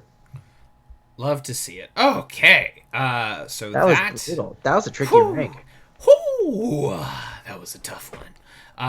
Anybody got any tasty plugs for us this week? I don't have like as much of a plug, but I do have a fun person that I want to shout out. Mostly because there is a Tasty Plugs is a butt plug company somewhere. At Tasty Plugs, we provide only the finest in flavored lubes and anal implants. Plants. implants. Well, maybe that's the wrong word. Anyway, there is a Kev just went, yeah. Yeah. No, that was the wrong word. Inserts, maybe? Like, implants is a whole new It's world. permanent. Yeah. whatever. This is who we are now. This is what we do. This is what we do. Anyway, but there is a non-binary writer and director that I'm a big fan of. That is a friend of mine named M. Sloth Levine, or is it Levine? I don't know. I've always called him Sloth, so I don't know how you pronounce their last name. But that's their name, M. Sloth Levine. They're on Twitter at Sloth, Levine, Sloth like the animal. And I love their stuff. But the thing that really sent me today, and it was a controversial tweet of theirs, Kevin, I think you'll also appreciate this. They tweeted, "I want a gritty prestige drama with Gillian Anderson as Amelia Bedelia," and that fucking sent me. But they're great. They're great. Amelia Bedelia. She didn't understand anything. I was just excited about the idea of a prestige drama of Amelia Bedelia. I think I want a gritty Netflix drama about Flat Stanley. But yeah, that's what I have to plug right now. I don't have much to plug for my stuff. My show stuff has had some very exciting developments, but not really anything that I can plug at the moment.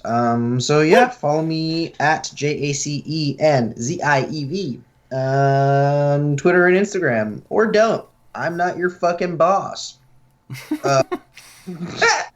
If you're trans, I love you. If you're cis, I also love you. And if you're trans, I love you. And my God, is it tricky right now. But I got you. Feel free to slide into my personal messages and talk to me if you need any assistance or just someone to talk to.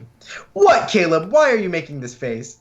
You said feel free to slide it into my personal message. I didn't want to say slide into my DMs, and it made it worse. I'm sorry. But it's not slide it into, it's slide into my personal messages. Did I slide it? So you said slide it into my, and then fucking pause. Lube up and slip the tip into my DMs. Was it brought to you by Tasty Butt Plugs, flavored lube? Exactly. Oh, they would have a butt plug called slide it into my BM. Boo. Oh my God. You're welcome. They would have a butt plug. Y'all started this energy, and don't get mad when the dad makes the bad joke to end the party. That's how it works. That's why I'm here. I don't have anything to plug, really. The podcast I do about video games kind of ended, weirdly and abruptly. Not ended, but we moved to doing a pop culture and video game podcast, and like me being able to talk about games every week has been taken away, which I didn't think was a big deal, and I think it's been a contributory factor to my like fucking depression for the last like month. But Jabril here, my buddy, who's living with me for now while he and his wife move down because they're coming to St. Louis. He's here because he got a job, not because like he's looking for apartments, because that would suck. But we want to start doing a podcast about games as well. Moving back into Bounty Board, doing all that. So keep eyes peeled for that. And my stream's all set back up finally. I have all the hardware replaced. I've spent like $1,000 on my office this year for a new microphone and new monitor and new capture stuff from my computer, and I streamed today, and it was a lot of fun. So just keep an eye out on that. If you see a notification that NerdyBits.tv or NerdyBits TV is going live on Twitch, come hang out with me. I'm pretty cool, but sometimes people stop talking in chat, and so I just sit there and stare at the screen like a lemming. So come in and talk to me. That's really all I got. Yeah. I'm excited to see you hanging out in a hot tub, Caleb. Hell yeah. I've set expectations that I cannot live up to, but I would. That's some casual dad. You love to see it. Yeah, I just DM'd you both actually, but I will say stay tuned for the rest of this episode where I got to talk to someone whose podcast I've long listened to. Kevin, no. Why would you DM that us during the podcast and expect no one to bring it up? You're going to send us a picture. Oh, I did it because I thought no one would notice. You thought no one would look into the DMs and see that you sent us quite literally a tweet. Donald Trump face dildos? No, Jace, I would like to petition the court to call them. Hold on. Caps, not for men. Holy shit! I would like to petition the board that these be called Donald Trumps. Yes. No. Good. Donald Trump. Uh-huh. We are now selling homemade #Trump quote toys for that special lady in your life. Not for men. And for anyone at home who does not have this picture, I wish y'all could see Jabril's reaction to that picture. He looked like he was so personally mad at me for showing it. No. Oh boy. I feel like that's what gets handed out at Republican National Conventions. yeah, it's in the gift bag. That's in the goodie bag. Yeah, that's what's in the gift bag. Also, like the first. I love that it's somehow pro-sex. It's like sex positive and homophobic at the same time. Here's a dildo that men can't use. Excuse me? Excuse me? Pardon me? Is that a fucking challenge? I will. Sure. I bet people have been pegged with those. Oh, absolutely. 100%. Sorry. Absolutely. This podcast is off the rails. It was never on the rails. Notice that in the hashtags, they clearly don't know how math works. Wait, is that a Confederate flag in their profile pic? I can't. Are you surprised that the guy that made Trump dildos is the South will rise again. It is a dildo. Ammo. It is a guns and ammo account. Yeah, they're amosexuals. They're amosexuals. Amosexual. That's funny. You've never heard of amosexuals? Those are people that love the Second Amendment. Gun nuts, if you know what I mean. Gun. Thank like you. truck nuts. They've got just the grodiest fucking vein going through these. Kevin, where did you fucking please find stop. it? You're Don't gonna ask him where he fucking found it, Jace. You don't want to go there. Well, I'm not going to. I'm just curious what the hell Kevin does in his spare time. Why did you just know where that was? Did you have that ahead of time? Jace, I imagine that he did it while we were spending way too much of his time talking about shit he didn't want to talk about. Marvel and Star Wars. A magician never reveals his secrets. Thanks, Blade, you fucking asshole. Let's see. As I was saying, stay tuned for the rest of this episode where I got to talk to a podcaster I admire who I'm sure will never speak to me again after what just happened. Rachel Schenk, where we talk about this episode. I will also say I was a guest on the podcast Okay Stupid, which is a podcast where they do challenges on dating apps. And I got to guest and I got to voice, I mean, quite literally, like the most insane thing I've ever been a part of, reading in character the DMs of this guy. It was a very beautiful experience that should just be my acting reel. So that's Okay Stupid. That is a podcast with former guest of the show, Justin Germeroff. Where do we listen? Anywhere, all the usual places. So it's a podcast. So wherever you can hear this, you can hear that. Probably not SoundCloud, but all the other places. We will be back next week to discuss, God, just another banger. Just bang, bang, bang, bang. This season, with the Floor is Lava episode, Geothermal Escapism. I would also like to say, I've punched it into our season average randomizer. Not a randomizer, the opposite of that. A mathemator. Wrong word, it's not an implant, Kevin.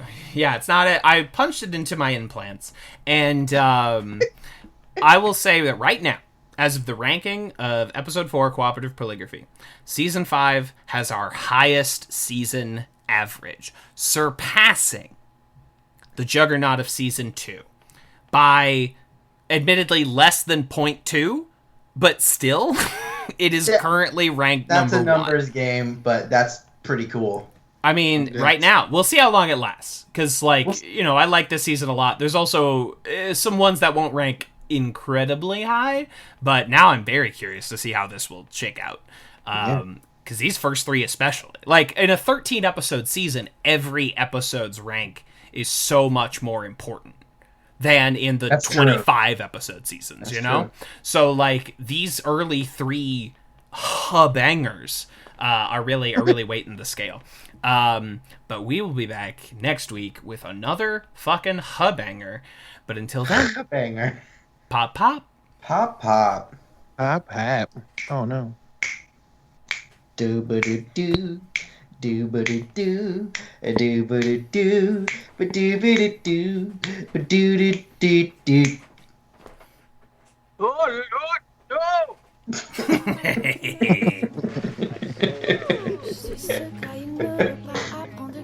Je meurs car il ne veut pas apprendre Excel comme le marin qui fume cigarette sous le canal. Mais Excel ne sera pas apprise aujourd'hui, mes pensées sont françaises. I mean, not to, get in front of your Infinity podcast discussion for the weekend, but how about that finale, huh? You mean the episode of television that made me so angry? I had like literal anxiety about it. That one? Oh, that one. The one that just made my chest feel tight and my jaw feel tight, and I was just like, I hate this.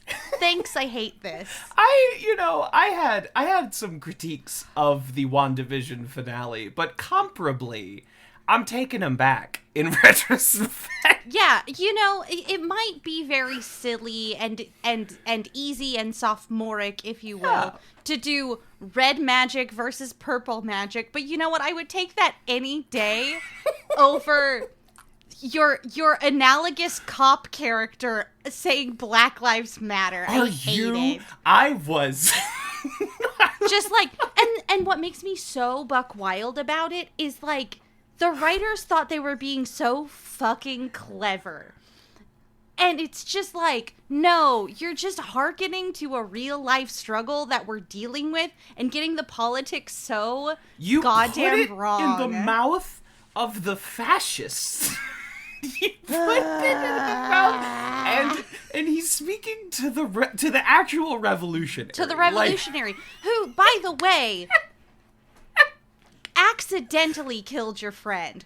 You did an extrajudicial murder in the name of the state that you work for on the street as someone is begging for their lives. There's a difference between like someone dying in a fight that you are having where there are stakes that someone could die in this fight because we're fighting, and that's what fights do. Sure. Versus someone retreating, falling, and you just smashing their brains in. But you know what? Different. The Antifa stand-in are the real fascists, Oh, deeply. Absolutely. I find this at its worst a deeply irresponsible piece. Indeed. Like, at the most generous reading, it's just flagrantly irresponsible. In, like, a more accurate reading, it's, like, actively fucked up. Yeah, it's just... I disagree that you want to build these sort of, like, puppets to be the stand-in for, like, real-world politics, but then not actually really understand what they're doing, or what they're trying to say. Like, I just got this, like, weird conversation where I had to explain that the concept of one world, one people is a deeply anarchist one, because anarchism is all about the dismantling of unjust hierarchical structures. And they're like, well, I read the subtext as this and this, you know, this, well, John Walker's a cop, and it's like, if you're going to read the subtext of John Walker as cop, and you can't read subtext of Flag Smashers as, like, progressives and Antifa and decentralized movements like the Weather Underground, the Black Bloc, the Zapatistas, like, then you're not actually reading this correctly. And I don't ever want to say people can, like, read things wrong, but you're being willfully obtuse about it, you know. It just makes me wild. This one makes me wild, and I'm not excited to talk about it because I can't believe I had so much not fun talking about a show I loved. Right. Now I have to have so much not fun about a show I do not enjoy. Right. Right.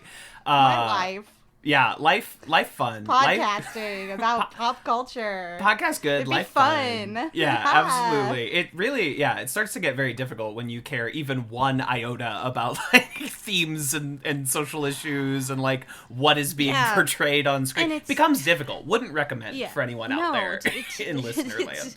0 out of 10 would not recommend. Just there is and we do. And this is a whole other thing, just, like, dealing with the politics of fantasy worlds. And the reason that, like, superheroes often work is they do not subscribe to the politics that we do. You know, something like My Hero Academia is in a completely different world where it doesn't seem like anyone struggles financially to go get an education, or, you know, it seems like the world is the world's pretty, like, safe and peaceful, and just villains are there to be the heels to wreck up the place. But, like, you know, it's just like, if you're gonna build a really political piece, you need to build out your political structures. But if you're going to force the audience to infuse our current our political system into it, you're gonna come out looking really tone deaf.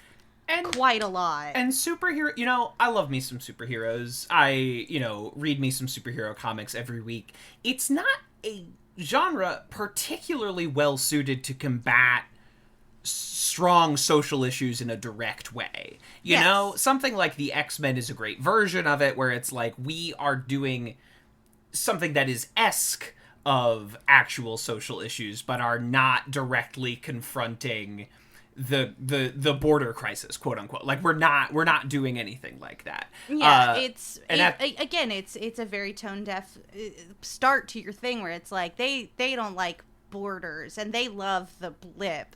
So, like, you're just really invalidating a lot of, like, arguments against the current inhumane conditions that, like, refugees are going through in our country right here as we sit. Like, call them what you want: overflow facilities, concentration camps. They are prisons for children whose only crime is fleeing the countries that we have goat fucked into madness. Exactly. And to, like, I'm sorry, but, like, Spider-Man is not equipped to handle something like that. No! He's a little boy with webs, you know? Like, the guy with the metal gun arm is, like, maybe not the best social analog to any of these real-life groups of people. And where it gets into trouble is, like, oh, the X-Men are doing the legacy virus, which is just AIDS. You know, it's not even, like, subtle about it, and it's happening at exactly the same time. And that's where you're like, I get what you were maybe trying to do, but this is in poor taste. I cannot believe that a cartoon on Cartoon Network for children understands how to deal with issues smartly and not treat your audience like they're dumb. Like, Steven Universe deals with the ideas of grief and loss and, like, trans acceptance and sapphic love, and it's just like, all of this is in this show, and no one has to feel stupid if they don't, like, find it the first time. Like, but then you go back and you're just like, oh geez, like, we're doing it's so much, and you feel, you know, you don't feel pandered to, you don't feel like someone's trying to, like, over or under explain anything. It's just like, you get it. you know. Absolutely. And you're weaving those things as part of a piece. It's these things where it works in layers, where, like, I don't know, when I talk about the Lego movie, I'm like, on the surface level, the Lego movie is like a perfect piece of populist art, right? If you want to read no themes into it, it's still perfectly enjoyable. And then you dive deeper and you're like, actually, this is about the nature of making art in the studio system and how sometimes you have to smuggle good ideas inside of the Lego intellectual property. Yeah, sometimes you have to hide the messaging of that the pop music system is really detrimentally harmful to pop artists in your Josie and the Pussycats movie. And, like, you know, it's gonna be like, why are all these Target ads everywhere? And it's just like, because money, but also, like, they're here because it's just really cynical how much media is dictated by corporations whose only goal is to sell you Pepsi or some bullshit, you know? Right, absolutely. Like, using art to sell Pepsi is like this whole, it's these structures, and it's something that, like, art is not suited to providing answers. Art is great at asking questions. Yeah. Art is great at getting you to, like, internalize things against your own processes and your own morals, but, like, we don't like art that has a, like, strong preachy message. And what is a commercial if not a strong preachy message? Like, what is a commercial? Like, buy Pepsi is not a subtle piece of art. Join the conversation. It's us, Pepsi. Right, and Lord, the history of cops in Pepsi ads, maybe don't want to drag that one back up. Ugh. They're just everywhere. Are cops the cockroaches of media? Because they just won't go away. If you see one, that means there's actually 10. There's actually thousands. You right. know, it's bad news. It's bad news. Bad news. People like to be like, Hollywood's so liberal. I'm like, 60% of all TV shows are about cops. Yeah. And, like, they're positive portrayals of police officers, you know? Yeah. Ugh. Don't Sorry. ever watch. What a fun way. Don't ever watch Running Scared. It'll ruin you. Oh, I mean, you know, I like Billy Crystal. I like Gregory Hines, but I'm also like, do I need more? I mean, watch it for their abs, and try not to think too much about how they're psychologically torturing people for the hell of it. Right, exactly. Because they're cops and they can. Well, that's so cool. Right, Running Scared is an 80s flick, right? And that decade has basically become as a era of cinema kind of, like, unwatchable with, like, any sort of lens you're running through it, you know? Yeah. In a way, you'd be shocked when you watch, like, 70s movies and see, like, how progressive they are compared to 80s movies. It was like this horrible regression that happened. Like, we took a big cane and yanked social progress, like, back off stage for a little while. And it's weirdly cyclical, because you can go back even further to, like, movies, when movies were first being made as, like, this thing, like, what was being made without the Hays Code, in the 1930s, and then into the Hays Code, like, the staggering difference of what you could literally look at. Absolutely. I mean, the first movies, well, you know, movies was kind of a strong word for what I'm talking about, like, but some of the first things we ever put to camera was naked people. Like, if you take, like, a history of film class, one of the first things we did was put naked people on screen, and I respect it. I think that's perfect. Cinema, like, at its height. Let us never forget that we've always been like, naked people rule. Like, we put it everywhere. Whenever we figure out a new medium, one of the first things we do is go, how do I incorporate naked people into this? This is, of course, the interview portion of Advanced Community Studies. And I am thrilled. Became a therapy session about my issues with Falcon and the Winter Soldier. I'm sorry. No.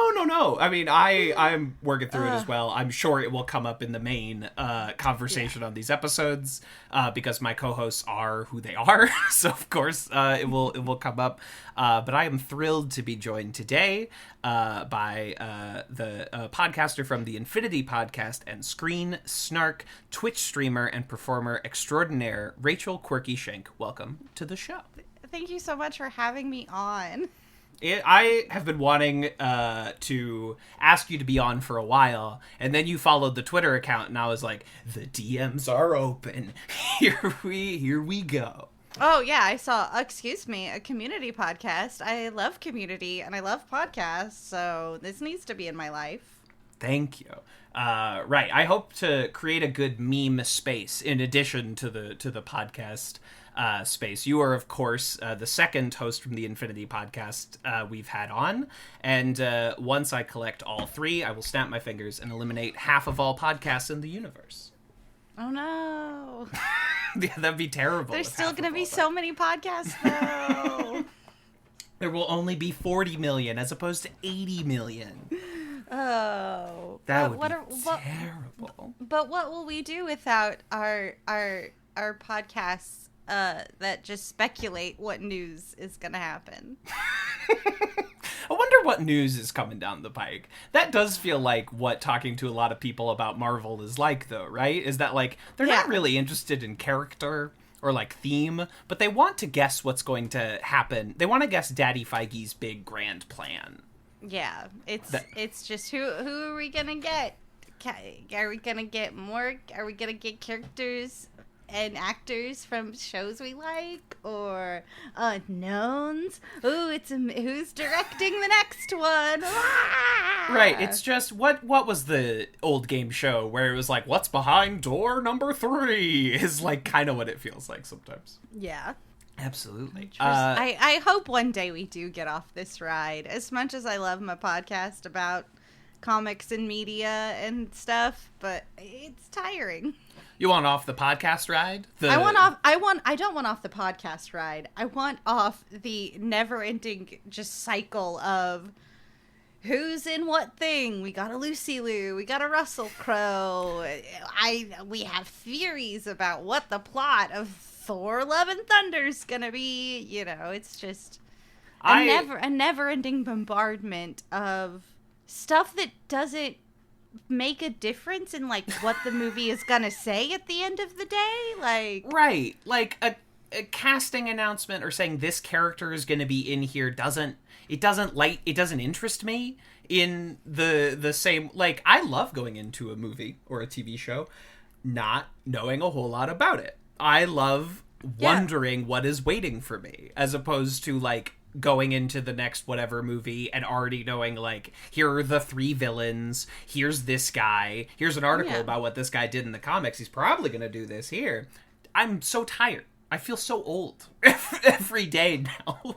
Yeah, it's just that we've been here for 1,000 years waiting, but when you go in and you don't know much about it, then Parasite gets to happen for you. That was one of the most beautiful things that's happened in the last few years, where it was like, I don't know anything about this movie. Everyone says it's great. This feels like it's a farce of manners, and like, you know, it's got like this vibe at first of just like, the classes, they'll never get along. Isn't that wacky? Yeah, and it's a real, like, you can't take it with you kind of like social graces play structure, and then it becomes horrific. Horrifying. Then it becomes incredible. But like, when you go into a piece of art, right, and you don't know like all the plots or all the plot points, and like watching that movie build upon itself, and you start from like this basic place, and then you watch like, we set this cog, and this cog suddenly hits another cog you didn't know was there, and then it wraps around and hits like a third, and then the third hits the first again, and it's like just this beautiful maze that you got to watch happen. Yeah, like a Rube Goldberg machine of surprises, of just like, oh, then this one, and then you have to look back and go, oh, then that lever hit the marble? Holy shit. And it doesn't, like, because that movie is moving from the beginning, you don't feel like you're waiting the entire time, waiting like 5 episodes to be like, okay, but what is this actually about? Like, what is actually going on here? You don't. I don't like this trend of like, now we must wait 5 weeks to even find out what the plot is. I'm not into it. I'm not on board for it. No. You know what show didn't make you do that? Community. We only had to wait one season of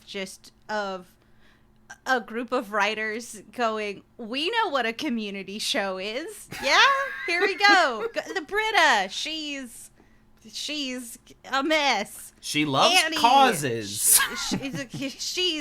She's neurotic but sweet, but mostly neurotic. It's me, Annie. I'm neurotic.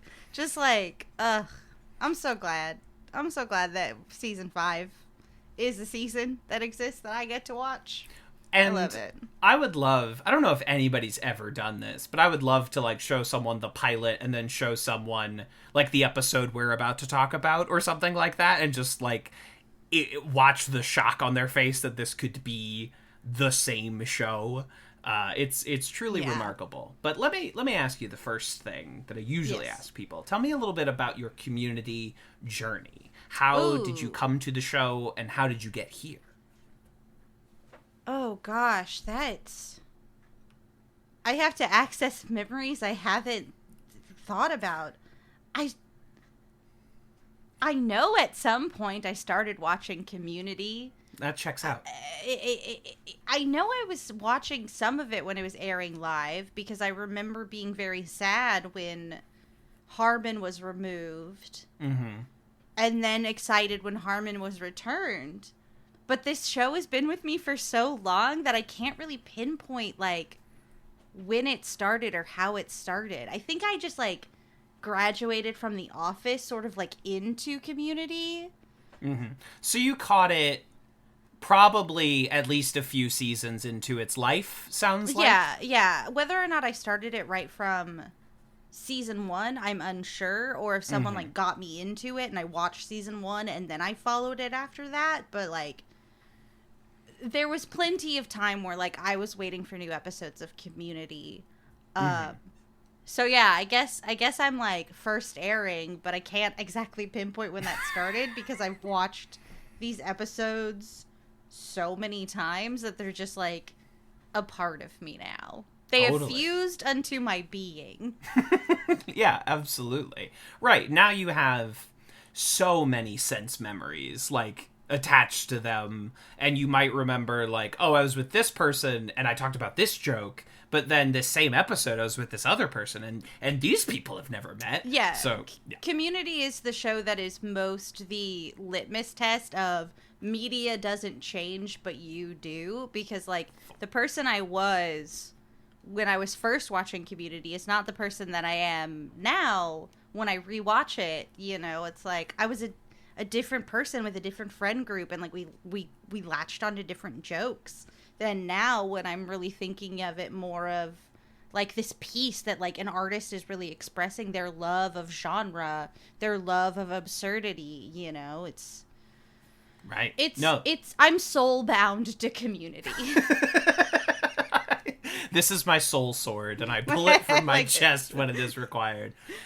Just go full Rose Bride, Revolutionary Girl Utena. Just pull that sword right out of my chest. Here it is. Absolutely, yes, precisely. Right, and there is that like, I mean, that's I guess all art is that like because the audience is a part of it, your relationship to it and what you think works and what you think doesn't is going to change and vary. So like, even just in the last year, I found myself much more appreciating like the second half of season 5. Like after Donald Glover leaves, I remember the first time watching it and I'm like, this is pretty rough. I don't think they like know what they're doing now. And revisiting it lately after a little while away, I was like, these are interesting episodes. Like the resolution at the end of like advanced Dungeons and Dragons, where it's like a father and son are not getting along. Like their relationship is not healed, but they're finally doing something together that they've never done,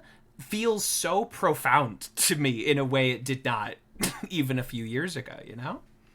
Yeah, it's just like the enormity of a first step toward healing. It's great. Season 5. I love it. I love all of these beautiful children. I love them all for different reasons. Mm-hmm.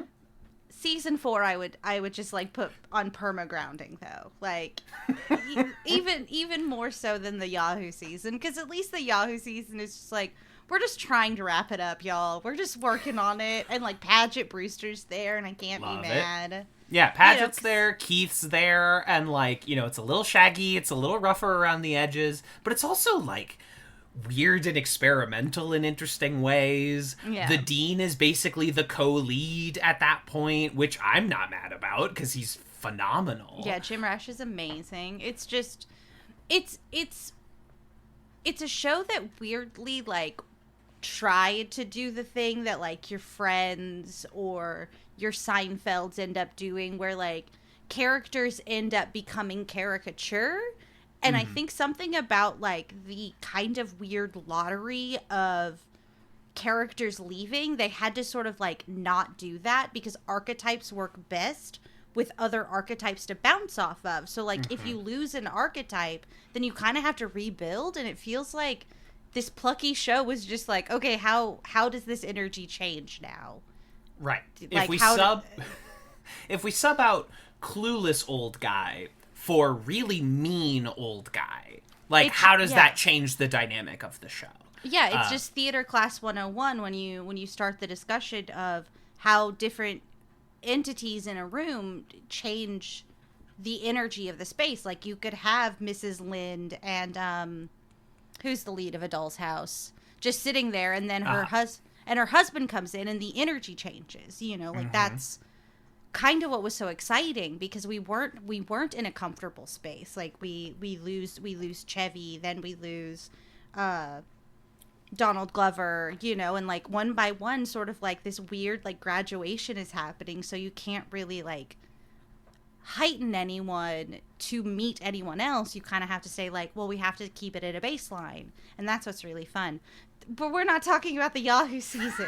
I'm sorry. Go nuts. Whatever you want to talk about is completely... I am perhaps the Yahoo season's biggest defender. I think that is... I mean, one, again, Paget Brewster and Keith David. And Paget does 5 of the funniest things I've ever seen in that season. Yeah. And Keith then does the next 5 funniest things I've ever seen. You know, it's interesting, and formally it goes into, like, weird places about, like, well, there's that episode where the Dean comes out, quote unquote, as gay, and is like, comes out as essentially 1/7 of what he is, you know. And if sexuality is a magic show and being gay is a rabbit out of a hat, I'm one of those never-ending handkerchiefs, right? Like that sort of bit. And then like and the school board is sort of propping him up as, oh, look at our gay guy. We have a gay... Look at him. Look at how progressive we are. And then Jeff is like, well, that's a form of progress. It's like a very, like, limited structural form of progress. But, and the way that like, weighs on someone, it's interesting. That's all I'll say. Yeah, it's the idea of, like, being the best blank because you're the only blank in the room. You know, like, suddenly having this weird pressure to be like, I have to be the bastion for my identity because I happen to be the only one here. You know, like, that's how I often feel as a non-binary person in a very, like, binary predominant workspace. It's just a lot of like, am I being a very good non-binary or am I a bad non-binary? Like, I'm the only one of contact I think that you have. Oh God, I'm the representative of the culture. I can't. I don't know. I can't tell you. I can just tell you about me, and that doesn't like Alpha Centauri is not the same as the North Star. Like, what am I can only speak from, like, over here. Like, right. Absolutely. It becomes very tough. But shifting to the standard questions again.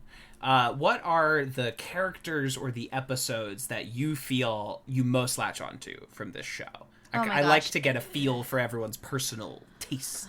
It's just any and all of the high concept ones, you know, the ones that are just like, finally hit that stride of being this like very weird show that can do pastiche and also still like stick the landing about what's going on.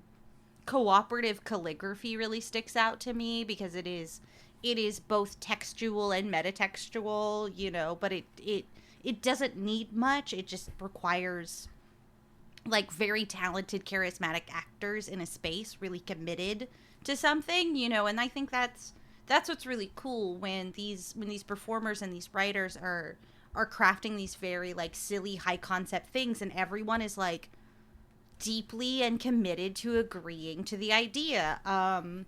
The Messianic one where Abed's doing a Messiah documentary and everyone gets caught in, you know, or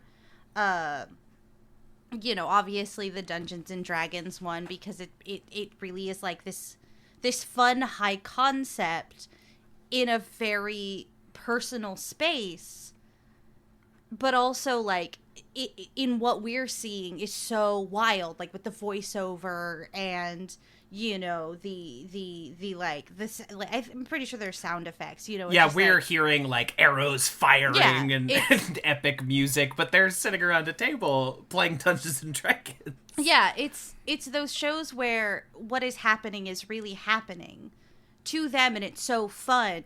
But we get a little bit more because we are viewing it through the lens of television entertainment. Like, I love that idea of just this walking human advertisement for Subway just exists and is a thing, and everyone's dealing with it.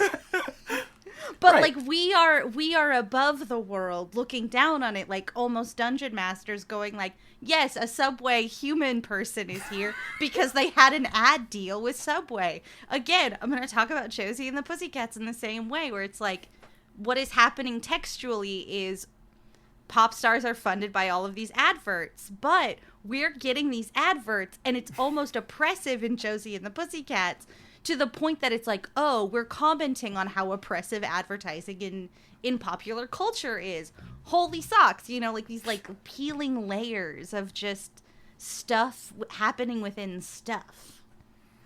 Yeah, it's a beautiful parfait community. You know, there's all these distinct, discrete layers, and like I love watching people on Twitter like learning behind the scenes stuff that like we all knew in 2010 when I was watching the show for the first time, but like because they're just coming to it on Netflix and they're like, whoa, this was a commentary on this, you know. They finally get the like Zach Braff Scrubs joke where Troy is upset after everything Scrubs did for him. You know, we finally like get this nice extra layer that just like richens this already great experience that is of its time and somehow is transcending its time. Like you think about the Holiday Glee Club episode where somehow they're all getting brainwashed into joining the Glee Club, and that actually happens.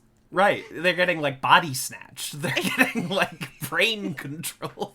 But, like, we don't really explain why, and I love that. Because it's just like, no, I want this to, like, really happen, and now it is sort of up to us to be like, how? Like, have they had, like brain-altering chemistry, or is, like, in this universe the power of song so powerful that you can just be like sucked in? I just love it. I love that it's just like, and it happened, and deal with it, and roll with it. Like, we can't spend 20 minutes questioning whether or not Subway can have a human representative. Or that one student can just build fake classes until they have a whole fake night school. Like, right. Nope. We simply must accept the fundamental reality, right? It's like good improv or whatever. It's like we have accepted the premise must be accepted, and then we must run with it from there. Yeah, and then how do we as humans react in that space? That is what is great about Community. Like, let's build these wild concepts and these wild obstacles and watch just, you know, a lawyer who doesn't really want to deal with it have to deal with it.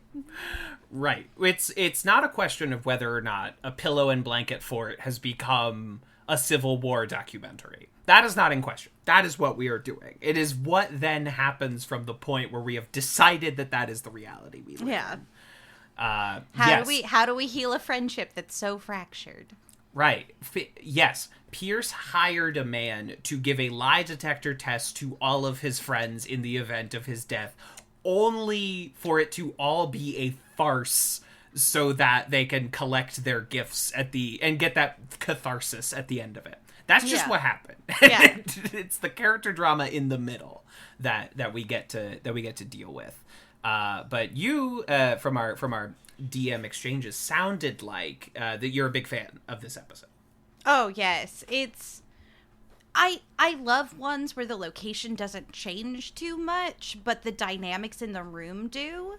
Again, like collaborative calligraphy is one, you know, where it's kind of like, here are all these characters that you know in a space sort of like existing in that space. You know, it's kind of like 12 Angry Jurors, where it's like we're all just kind of in the space dealing with the social dynamics and how they shift and alter based on new information. It's wonderful. And what's great about it, especially coming off of sort of like that season 4, like we promise we understand these characters, we're going to tell you exactly what their deal is almost repeatedly, to come back and not be told but shown who these characters are is so wonderful and refreshing. And just watching, you know, how their differences make them fight but also make them a family.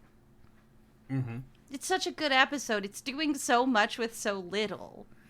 Right. That, like, essentially 20 minutes of these people sitting around a table and talking can be as compelling and funny, and they can still find ways to, like, surprise you, both with dialogue and with, you know, the Edgar Wright hand comes in from off frame and drops a cylinder of sperm. Like, they can still surprise you and subvert you with so little tools to play with. It's a feat of filmmaking and writing and acting. Everybody. Good job, everyone. Good job. Much applause for everybody on set, in front and behind the camera, writing. You know what? And thanks to Crafty, too. You helped. Because you helped these actors. You know, these are long days. Community did notoriously long days. And so, like, you gotta keep everybody happy. You gotta keep the you know, Nature Valley stocked and ready, so that everyone has a little snack. Feed those people. Yeah, everyone works. Yeah, as a very low-level filmmaker myself, you gotta keep everybody fed and happy. You gotta, especially if you're asking them to do a lot for little or no money, like, you gotta keep it. The great distance I've covered by just, like, for the cast and crew today, I'm going to cook a meal. You know, I'm going to, like, make a big pot of soup or whatever, and we're going to feed everybody. That feels good, that communal atmosphere. That's not community related. I love that. Yeah, no, the one movie that I did, we had, like, snacks and crafty and stuff, and it was just a great way to say, like, we appreciate that your physical being is here. Can we fuel it for you? Absolutely. You know. Right. Because nobody's getting rich off of the level that you and I are at. You know? And the most I've ever felt disrespected is that, like, if I'm on a set and the cast, the people in charge have not seemed to put any thought into whether or not I get to eat today. That feels disrespectful. Yeah. You gotta take care of your people. Take care of your people. Yeah. It's ridiculous. Even if you're Pierce and you died of dehydration from filling up 6 cylinders for your bequeathment. I love that. That's so genius. Just like bringing it back. Like, he died filling these vials for when he died, so he could give you these vials. It's perfect. It becomes like a like Death Note question of, like, okay, so you're selling half of the rest of your life. So there's some idea of, like, when you're gonna die, just in if everything goes as it's going. It raises a lot of interesting questions. How long were those vials around? You know, I guess how long was he intending to keep them around, I suppose, would be the pertinent question. Yeah. Because we know they're fresh. Yeah, because that's how he died. That's how he died, right? Maybe it's because everybody else got one, or because it's an old man's semen. But I don't feel very, very whelmed.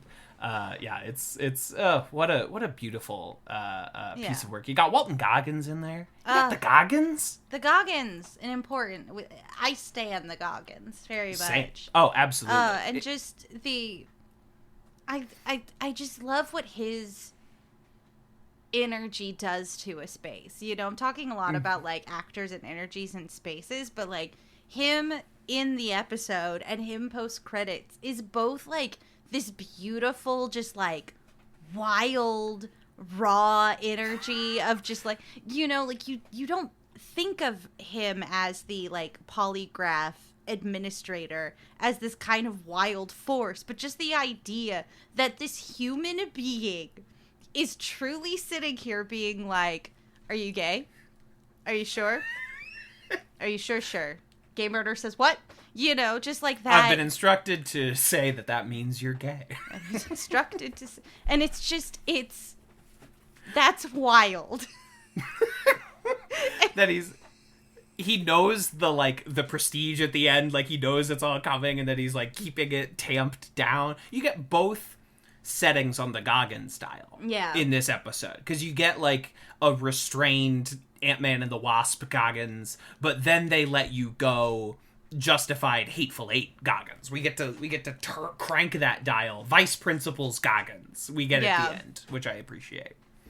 Yeah, great use of the Goggins, and also somehow still being this kind of like emotional representative of Pierce saying goodbye. You know, right. There's he can, just so much. There's this subtle way, and I don't know if it's just the way I'm reading it, but I feel like there's just this way he changes his voice ever so slightly when we get to the actual bequeathals, and he gets to say like, Annie, did you know you were my favorite? Or Abed, do you know that you're insane and nothing you said ever made any sense to me? And that there's just, I think he puts a little, you know, if he's talking like this most of the episode, he kind of takes it to like this place, and it's that it's beautiful subtlety. Just like that. Like he's telling you that like this section is different now. This section is Pierce not fucking with you anymore. This is like exactly what Pierce thought about you at like through his life to the moment that he died, and it's so Pierce without Pierce being there, which is a blessing. Right. And it becomes this great follow-up to, like, multiple different episodes, right? Because obviously it's a great follow-up to Cooperative Calligraphy. It's also, like, an excellent follow-up of the hospital documentary episode with LeVar Burton, because that's where we start, like, this pattern that we're in. It manages to pay off so many threads. You get Britta's iPod that like is a throwaway joke in season 1, and she finally gets her iPod. They tied all these threads so beautifully right here. Oh, love it. Absolutely. It's such a solid episode. Right, and we got to see it 2 different ways. Yeah, we got to see it with Pedro Pascal. We got to see it with Pedro Pascal, unable to get on a Goggins level and be able to say in a straight face, "Here's your sperm. Here's your sperm." I think Goggins at least had takes, you know? I bet there's cutting room Goggins where... Just giggling. Right, but Pedro did not. Also, I think a lot of that's VO, so... Exactly. Because the shot's on the character getting the sperm, and Goggins is, like, saying, "Here's the sperm," so... Like, very lucky, you know? Not live on a Zoom, giggling about sperm. Right, exactly. You just need the one take where he doesn't giggle, and then you're set. That's what they say about like Meryl Streep. It's like Meryl's only Meryl 1 out of every 10 takes, but you just need the one take. Yeah, you just need the one Meryl. There it is. Found it. It's beautiful. I feel like we're wrapping up over here. Any concluding thoughts about this episode or about Community? I feel like this usually puts people on the spot. I should think of a new question for this. No, I love this one because with this one, I do have something that's just like, this is my weird takeaway thought. Love it. It is consistently more and more absolutely buck wild to me that these confessions are running the gamut level of I smoked weed in a parking lot to I put probes of geo-tracking on your body somewhere. Like, that escalation of just like, this is a minor offense. This is a minor offense. I think this is a felony. I think, like, this is a big crime. Like, this, I think you might actually have, like, crimed your friends. Real bad. Yeah, you're absolutely correct. But somehow the one with the most, like, stakes morally to me is that Troy got their handshake from a YouTube video. Somehow that's the biggest betrayal. Yeah. That's absolutely. And it's really interesting to see how even those, like, are true to who these characters are. You know, like, yes, Abed planted geo-tracking devices on all of his friends, but, like, Abed doesn't understand that that's a violation. He's like, no, I just wanted you not to have to, like, if you got kidnapped, you know, like, that could happen. We could find you, you know, and, like, even Annie drugging them is like, we needed that extra push, you know. It's so interesting to see how these, like, major faux pas are always done in the name of, like, misguidedly being helpful. Or they aren't a problem at all, like smoking weed in a church parking lot. Why is this one here? Who cares? Banish this one. I guess Shirley would care. Yeah. It's like, Bible doesn't say anything about marijuana. I've read it. It does not come up. I think we're good. I think it's fine. Like, I think we're okay. It's legal where I am, so right. A+. I still, you know, don't know where to get it, but I can smoke it if I in Brooklyn, New York, if I can get my hands on it. Yeah. Well, I know a friend. I got if you ever need. Well, you know, DMs are open. DMs. Well, you can't arrest us. It's legal where we are. I carry no more than 3 ounces on my person. That's right, and I plan to grow no more of 3 plants at a time. Yeah. 3 mature and 3 immature. I know the rules. I know the rules. Yeah. No, it's just. And also, most importantly, Chang, just delivering some of the best Chang that we get in the late seasons. Like, once we stop making him like this weird, like, security guard dictator, like, bringing him back to just like this weird guy who's in the group but he's not in the group. I love him. And everywhere. Just, God bless Ken Jeong, who can make so much out of what he's given on this show. I love it and respect it. But as we're coming to the close here, why don't you tell the good people out there where they can find you and follow you if they want to keep hearing from you. Please look me up on the internet on the website www.twitter.com and www.instagram.com under the handle at I am Rachel Quirky. Rachel with no A, so Rachel. I know it's confusing. Too many ways to spell Rachel. And if you love the sound of my voice and my weird takes about media, don't worry, I have podcasts.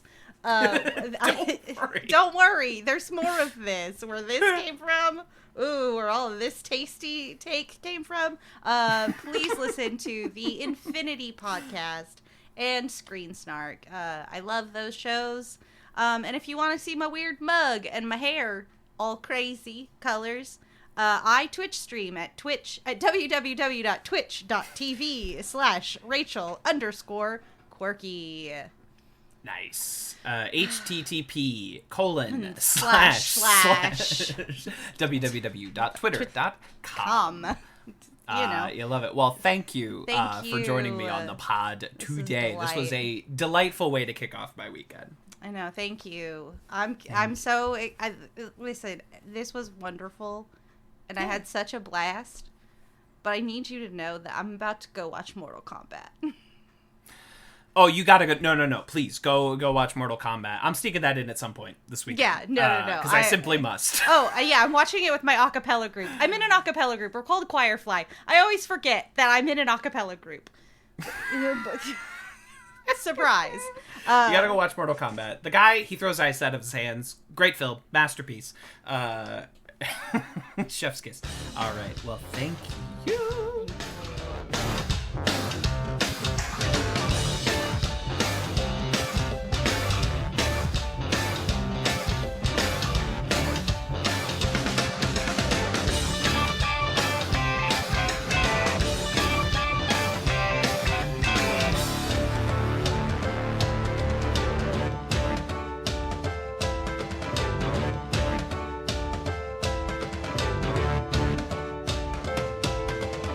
This has been a Talkback Podcast. That was quite a show. Very entertaining. Please tell your friends about this show. Boopy doopy doop boop sex. Larry, I'm on DuckTales.